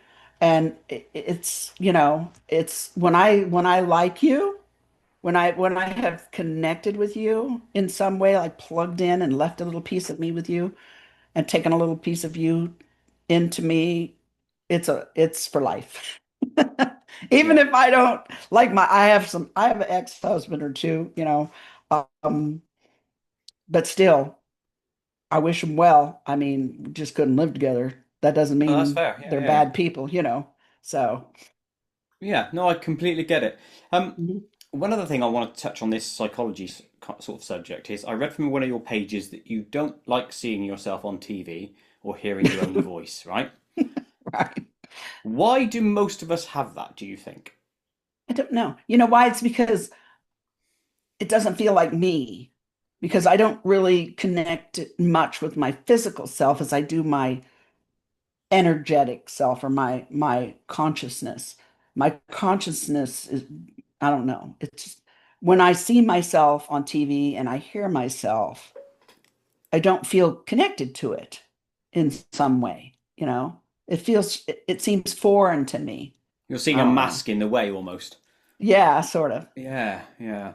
I know a lot of people do that, especially actors and stuff, don't they? They all say the same thing. They don't watch their own content. I'm kind of used to mine now because I have to watch these back a lot to edit them and all that sort of shit. But yeah, it's a Yeah. weird scenario. I want to get back to the other case you talked about, or that time you talked about, where the two greys were at the end of the bed. They floated that box thingy over to you. What was the ultimate outcome of that box? What was it for? Had you ever revisited it? Well, I don't really know, but I'll tell you that event, I was either just pregnant with my oldest son or got pregnant within a week or so of that event with my oldest son. Okay. And then he was born 6 weeks early by cesarean emergency C-section because I developed eclampsia and went into organ failure and heart failure. And by the time they took him by C-section, I was semi-comatose and coming in and out. And that was the only option. Either they end the pregnancy or I die. My baby had more of a chance of survival than I did uh, at that point. So I went in for an emergency C-section. And during the C-section, they didn't give me enough stuff to knock my consciousness out. They only paralyzed me because they were concerned, I'm sure, about the baby. So when they cut me open, I could feel it, but I couldn't respond to it. I was paralyzed, Oh right? God. So I was trying to make somebody realize I can feel this. I can feel this. It felt like a pinch and a pull of stinging and burning as they were cutting me open. And it was up and down because it was an emergency C-section. Um, and at some point during the procedure, all of a sudden, I started hearing all this chaotic noise and clanging and voices yelling. And before that, I could hear him talking about a boat, sailboat at Geist Reservoir for whatever reason. I could hear that. And then all the chaos broke loose, right? And then their voices all started sounding like they were going away, farther and farther away, like they were in another room. And then all of a sudden, complete silence. And as soon as silence hit, it was like I unplugged, with an audible like oomph. I just unplugged from my body. But I was in, I could feel this blackness. I could touch it where I was stuck. And it was like I was in a black box, right? And I could touch this. And I was pounding on it with my fists and I was screaming as loud as I could, I'm not dead. Let me out. Let me out. And I was pounding, pounding, pounding on this. I couldn't even see my hands. I couldn't see me at all, but I could feel this blackness that was, it's like I was in a black box. And I don't know how long I was in that condition or how long I screamed, but all of a sudden I heard a woman's voice. And she says to me, you can't leave. You've got a baby. He needs his mom. You have a son. Now, in retrospect, I thought, well, that's got to be a nurse because they do that, whispering in my ear at the head of, you know what I mean? So I Yeah, don't think yeah. it was an angel or anything like that. I think it was a nurse. But what she did was, before I heard her voice, I had completely forgotten that I was pregnant, that I had a baby. I completely forgot the whole life that I was trying to get away from. I just needed to get out. I completely forgot about this whole life I just had. But then when she said, you have a baby who needs his mom, it was like somebody snapped their fingers and I thought, oh, I have a baby. And all I ever wanted to be in my life was a mother. So I mean, that whole pregnancy was like something I always that was what I dearly wanted. And when she said that, as soon as I realized and I remembered this life I was trying to leave and this baby that had just given birth to, I locked back onto that body and all of the sounds came back and it got louder and louder and louder and to the point where I could hear them. I still couldn't see. I remember being able to finally shake my legs and I felt a strap go down around my legs. And I felt my body being lifted off of the table and then all of a sudden I couldn't breathe and I felt like I was drowning. And I managed to shake myself again and I could feel myself go back on another table. And then it felt like somebody was just pouring air in my lungs, and it felt so good. I remember gulping it down like water, going, yes, yes, gulping this air down, right? Well, and then eventually, I ended up in ICU, but I was alive, and I spent a couple of days in ICU, and then I was in a regular room. And then my baby and I went home 7 days later. And this was 46 years ago. I found out I had gone into heart cardiac arrest twice and had to be resuscitated during this birth. And even though he was definitely 6 weeks premature because he didn't even have fingernails or toenails yet, just little dents and long white hairs on him. And his eyes were closed and his ears were still folded up like little Spock ears, you know. His lungs were completely developed. The only problem that he had was he had no body fat because he weighed 5 pounds and he was 21 inches long, which is amazing for a baby, a fetus that's 6 weeks premature. He only had to stay in the incubator because his blood sugar kept dropping because he couldn't keep his body heat up. Once we got past that hurdle, he and I both went home 7 days later. And I had no permanent damage to my heart or any of my organs. Everything, my kidneys started back up, my liver started back up, my heart started working right. And the doctor, who was a devout Catholic at the time, said the fact, everything about my labor and delivery and birth and him, my son, was an absolute miracle because everyone thought that we were both going to die. So I had this near death experience where I realized that I'm not my body, you know. I'm just I'm just driving around in this water-filled meat sack so I can have this experience here, right? Because that's the only way you can have an experience here. But um, and I think that may have had an effect on me in some ways. And this was even before June 30, 83, right? This was when I was 18 years old. But it did leave me with a nut. I lost my fear of death and I gained the fear of, oh my God, what happens if when I do die, I can't get out? You know, it Oh left me with God, yeah, that got fear. highly claustrophobic, have you? Yeah. Yeah. And you know what, though? I finally dealt with that just recently. And I remember that pond I told you about in the rock.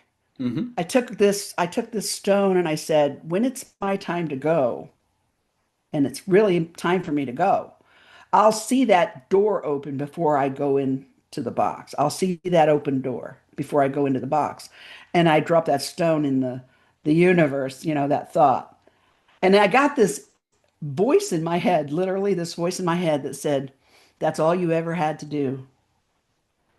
Just And then think of I it. went, Mm. now my mind went to, remember during The Wizard of Oz when Dorothy clicks her heels together 3 times and says, I just want to go home. And Glinda says, all you ever had to do was ask. You've always had the power.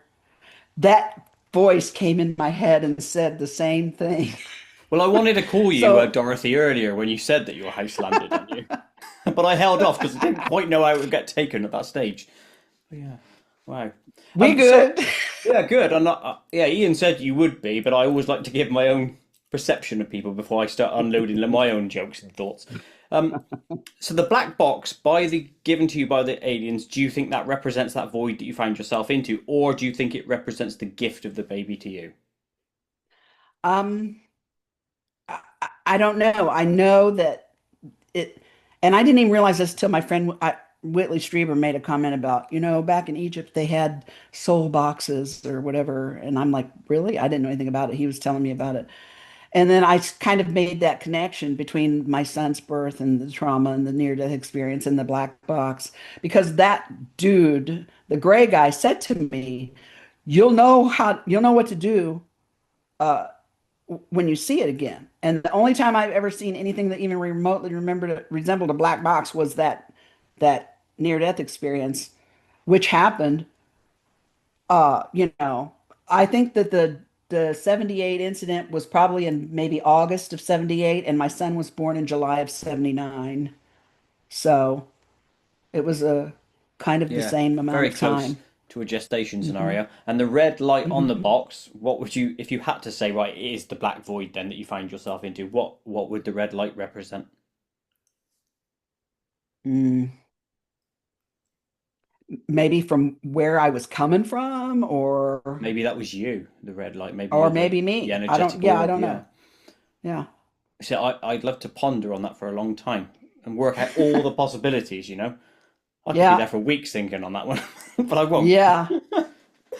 Okay, quality. I want to branch into other things. Ian Campbell will actually ask me a question to ask you.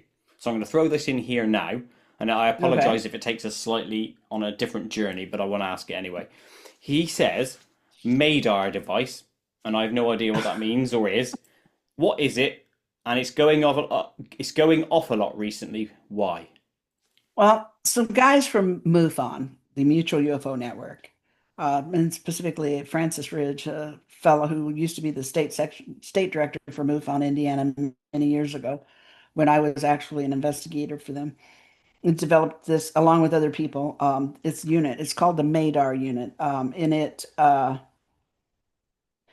It's a very small unit, probably the size, maybe a little bit bigger than a pack of cigarettes, and you connect it to the internet, and it is supposed to um, register and record and submit data of all different kinds of minute changes in the area where it's at, like electromagnetic fields, radiation, different kinds of radiation fields, just like all kinds of stuff like that. It records this data wherever it's at, and it's in my office, so it's not just in my office, but it's like around my home in the general area of my home where my house is. So it picks up. That's how sensitive it can be, and it transmits the data that it collects to a centralized location where it's compiled and built, a database is built. There are units all around the world. Okay. And I'm node 255.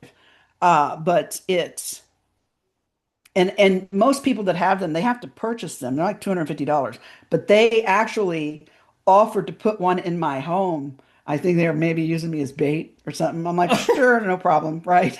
I don't know. I mean, Mm. yeah, I'm like, I love the science part. I love science stuff.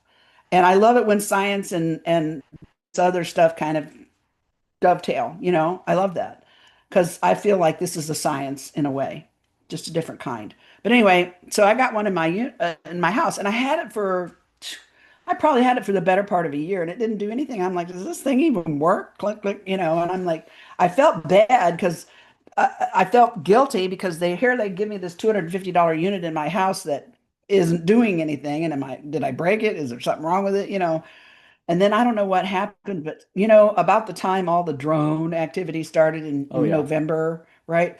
This thing started going off every day, all weird hours of the day, middle of the night. It scared the actual shit out of us. The first time it went off, it was the middle of the night. Both my husband and I What's it? practically What? It's fell got out a, of the like bed. alarm on it or something, has it? Very loud. Oh wow. Yes, very loud. And then um uh and then it slowed down for a little bit.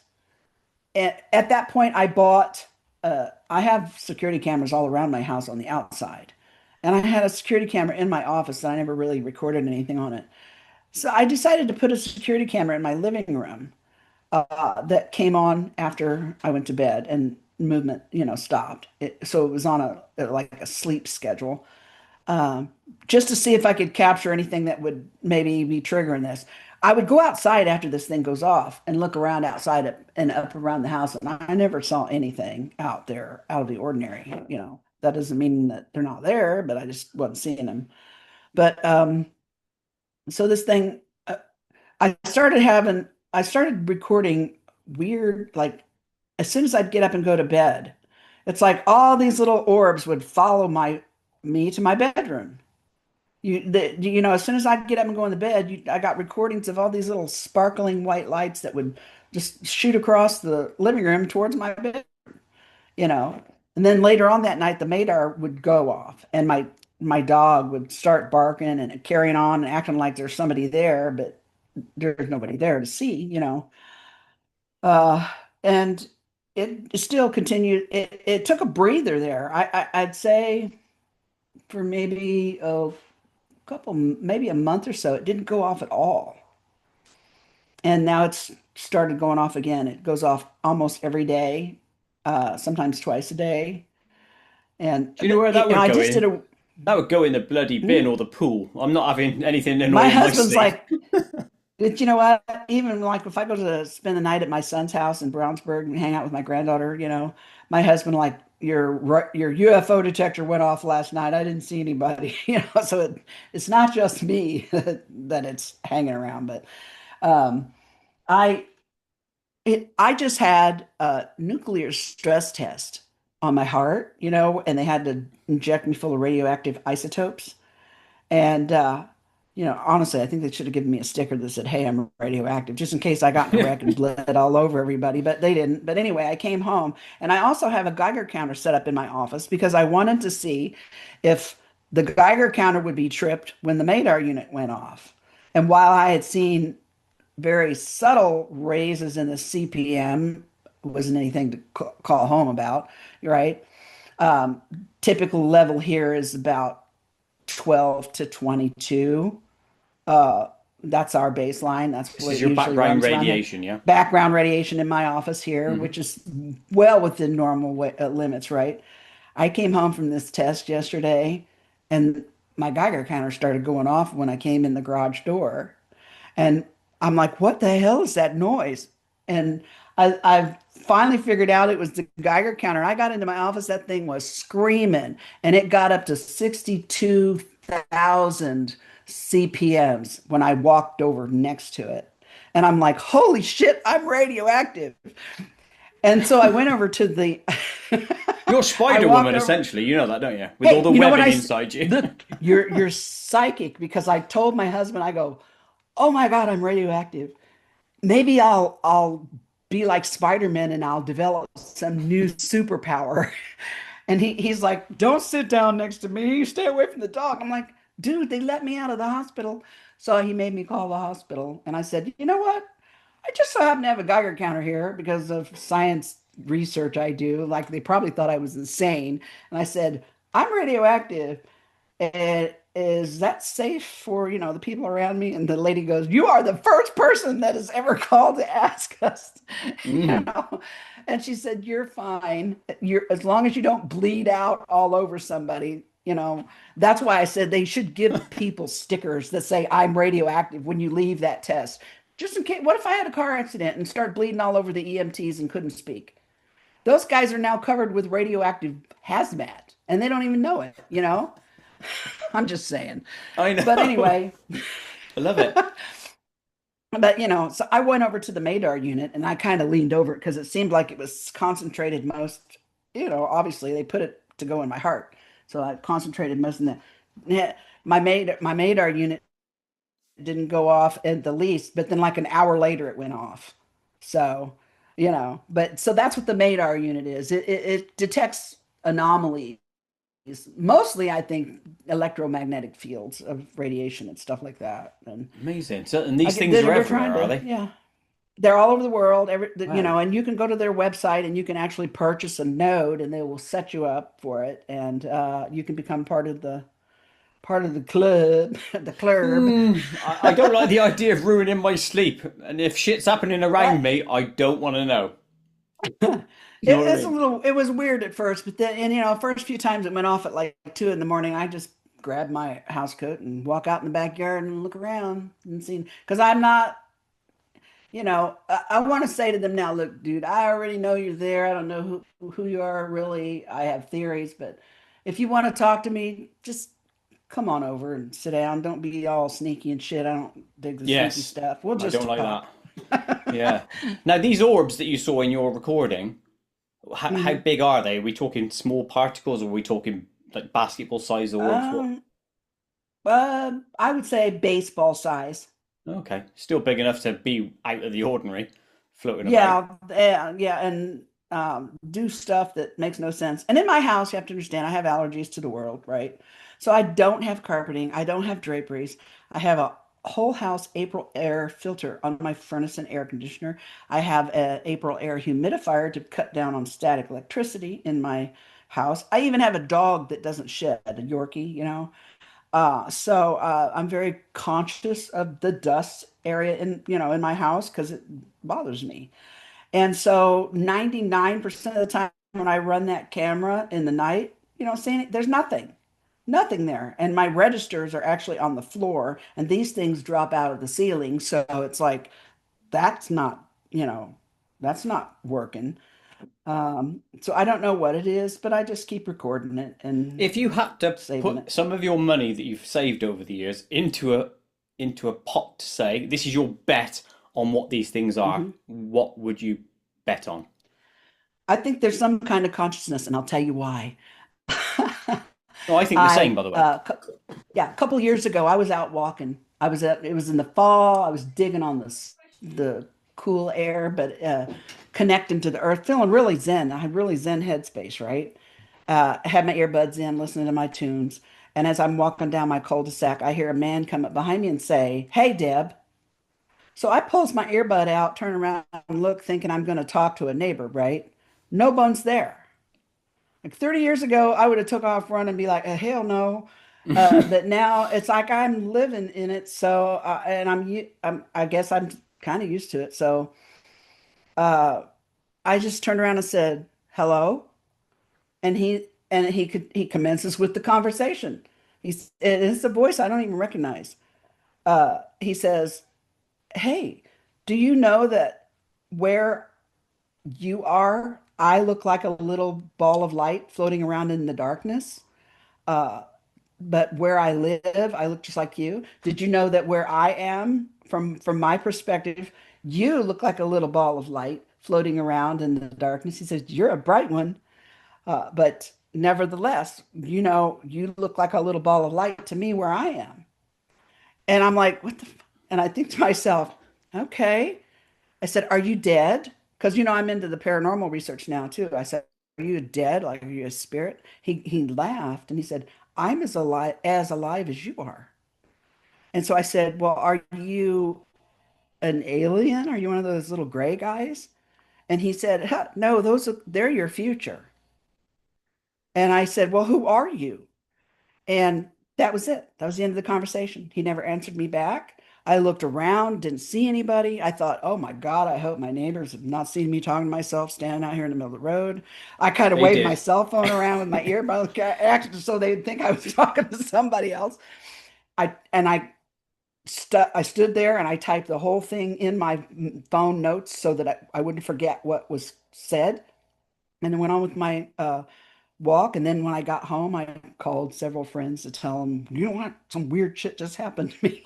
I And that like was that it. though. That was, That yeah. suggests that there's layers, doesn't there, of existence, and we're just progressing from one to the one to the one. They might be Hmm. side by side for all I know, but Yeah. stacked universe, So, so that's why I think because of what he told me, I think those little balls of light are just somebody like me somewhere else that has discovered we're here. and is watching Hmm. or listening Or interacting, or maybe in interacting. some Yeah. cases. It's lush, isn't it, when you think about all this sort of stuff? I hope we find I it all mean, out yeah, within our lifetime, mind, when I'm here. Like I would, actual yeah, on TV science proof, say boom, boom, boom, boom. Yeah. that would be the preference, but I don't know how likely that'll be because the No. powers I think that be don't want us to know. Yeah, because then the whole thing would collapse, presumably, or at least go a bit Hmm. astray from the work ethics they Yeah. want you to have. Deb, we are now going to spend the final bit of time as we enter the Koit Hmm. zone. Koit zone! Oh, okay. Right, more Should I random be scared? questions. You should not be scared. These are Okay. just basic everyday questions about us as humans and people. So let's start with Okay. this one. Which shoe do you tie up first, your left or your right? Well, now that I'm old, I don't really tie shoes anymore. I have slip-ons. But beforehand, I would start with my right. I think that's probably because I'm right-handed. I don't know. Okay. See, I was just thinking to myself then while I was doing it, I was trying to work out how I do it. And I think I do my left first. I don't know why. It's just random anyway. Next Hmm. question: blackberries, yes or no? I don't do anything with teeny little seeds in them. Finally found someone. No, thank you.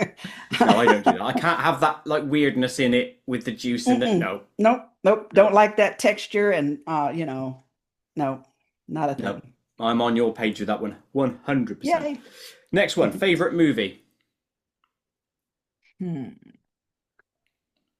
Cloud Atlas. Really? Wow. Hmm. The first person I've heard say that one. I saw that a few years ago. That's the Tom Hanks one. Is that the one? Hmm. Yeah. Yep, Halle Berry, Tom Hanks. I don't Wow. know. There's something about that movie that just hits me so deeply that I cry every time I watch it. But it's not a bad cry. It's just a knowing cry.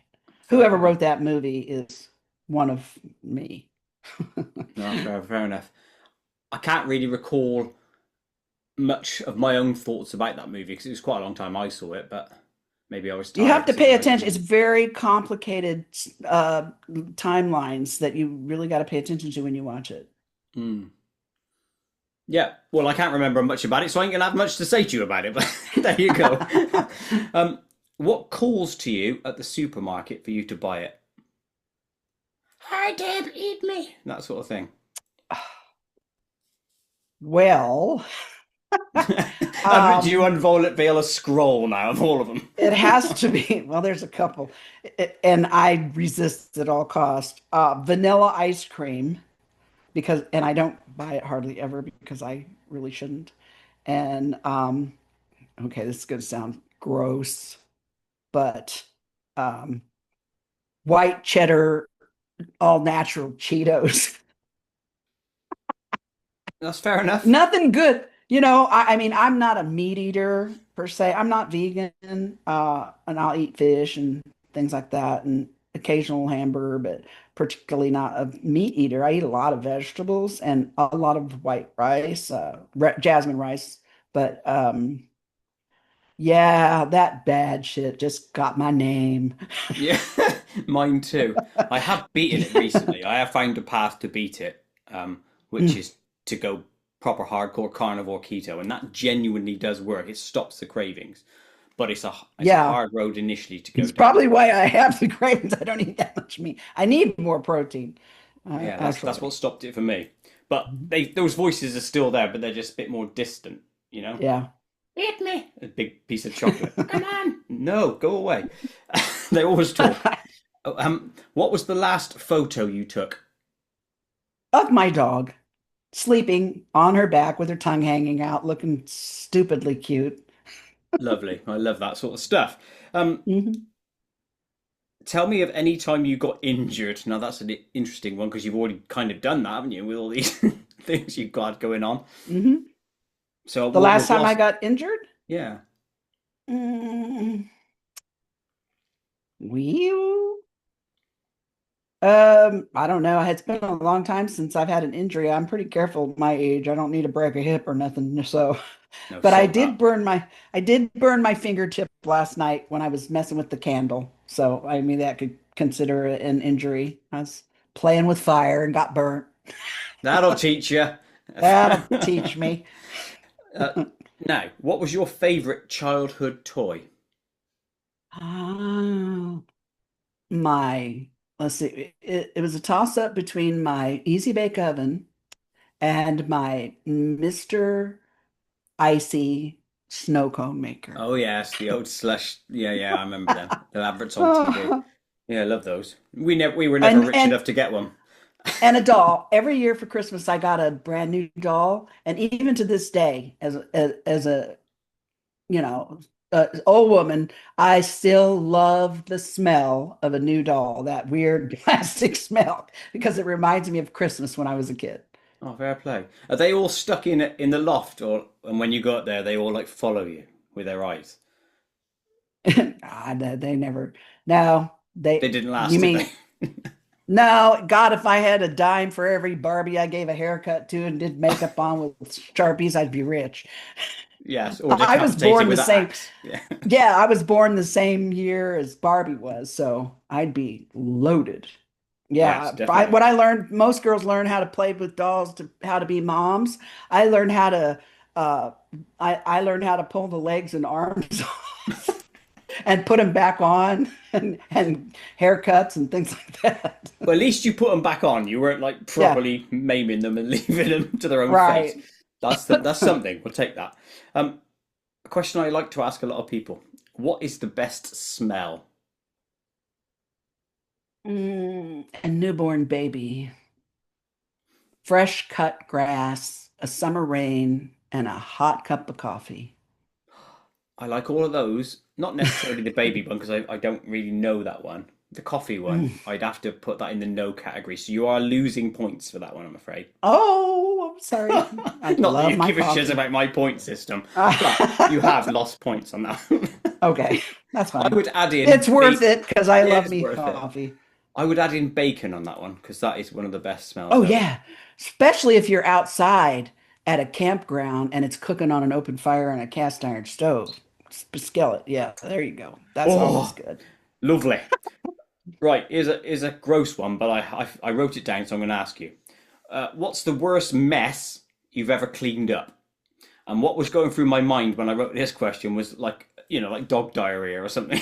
Oh, I know exactly what this answer is, and it is gross. Is when Good. my son was a toddler, and I put him to bed for his nap, and then I heard him in the bedroom, an hour or so later, giggling and laughing. I'm like, oh, he's awake, he's ready, he's a happy baby. I always smiled when I came in. I walked in that bedroom, and that child had done a number two in his diaper and had it smeared all over him, all over his crib, all on the wall next to his crib. That was gross. And I had to clean it all up, and it was just gross. No doubt there's parents everywhere who have that exact same experience. Maybe just a different location, but Yeah, yeah. beautiful. Life is beautiful. Yeah, it is, isn't it? Yeah. Last one in the Koit zone. If you had the ability to blink out of existence, would you do it? Well, no, no. Even though some things are hard and some things are scary and some things are gross, this is like the best experience ever. Wow.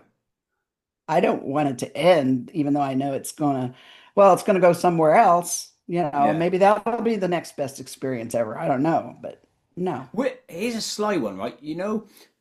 We're all going to end, and I think there is the next life and the next life and other things and different locations or whatever. Do you Mhm. think you will become that man that spoke to you from behind you? You are that guy speaking to yourself. Could be. Because I don't think time and space are not what we are able to think that it is. I think it's way more. And so, yeah, it could be me. I don't know. Could be Perhaps me I'm trying you. to. I like that one as well. We're There all the you go. same Yeah, person. my mind is so open, everything is possible. If you can think it, it's probably true somewhere. Damn straight. Okay. This is one thing I say to Tiff all the time, who's my girlfriend. I say, Hmm. she comes up with a weird question or I come up with it. And I always say to her, Hmm. if you've just thought about it, someone's done it or thought about it. Because that's Exactly. what happens. Exactly. That's exactly how I go about everything. That's Yeah. how I And think. bear in mind, what is the birth of these ideas is always something filthy normally. But, that's the sort of things our minds explore. If you thought of it, someone's done it. But there we go. Hmm. Right, that is the end of the Koit Zone, so thank you very much. That leaves me with one final question for you today, which is, do you have any projects or is there anything that you're working on? Well, I am going to be speaking at the Move On Symposium in Cincinnati in a couple weeks, January 17th through the 20th, I believe it is. I'm going to be participating in their experiencer panels on Friday and Saturday night, and then I'm going to give a talk about the June 3083 incident and the investigation with Budd on Sunday. So I'll be there, and then I'm going up to Michigan to Houghton Lake, Michigan. I always say it wrong. I'm sorry, you guys. Um, to the Michigan UFO conference they have up there in September, 26th of September. I'll be there, and I'm going to be giving a talk. And I think I'm going to the Colorado MUFON in Centennial, Colorado to give a talk on August the 9th. As far as I know, that's still on. Just telling my story, basically, just, chatting what we just did today. Hmm. And then I, continue to be there. I have my website, debshome.com, that people can email me through, learn a little bit more about me there, about things I'm interested in. And if you want to share your experiences with me. My whole thing now is trying to help other people like me who've had these experiences learn how to live with them and be comfortable with them and maybe grow through them, And that's what I do. I moderate the CERO, CERO Midwestern Facebook Experiencer page. It's a private group that you can request to be a member of. And I also, my buddy Greg and I, we do a podcast. It's kind of sporadic. It's called Midwest Pair Talk. We've done it for about 15 years. Whoa. It's not, it's nothing fancy. We just basically talk to each other. Every now and then we get a guest. But we just talk about what's going on in the world of paranormal and UFO stuff today. And then I also co-host another podcast called The Voices of Contact with Mary Bessette and Dana Stricker and Deb and RJ DeRose. And it's 8 o'clock Friday nights on YouTube. Super lush. Well, I'll have links to your website and to these podcasts in the description to this video. So check it out, everyone. Go and read Deb's story. I know I pretty much read through your entire story online. But it's great to go into more depth and ask you more questions here. So thank you ever so much for coming on. It's been much, much appreciated. Thank you, Deb. And I do have a book that came out in August 2021 called The Extraordinary Contact, and it tells more about my journey to where I am today, spiritually, mentally, physically. So exactly. That was on my list of questions we didn't get to. So maybe there'll be a part 2 in the future and we will broach all those topics. Because I had loads more questions for you, but that's just how life works out, isn't it? Timing is that. I know. Yeah. So thanks very much, Deb. Goodbye, everyone. I will see you on the next one. Goodbye.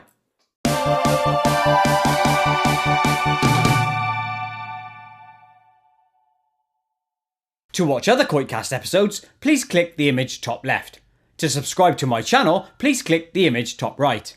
Please like and share to help KoitCast grow, and most importantly of all, please click the notification bell so you never miss an upload.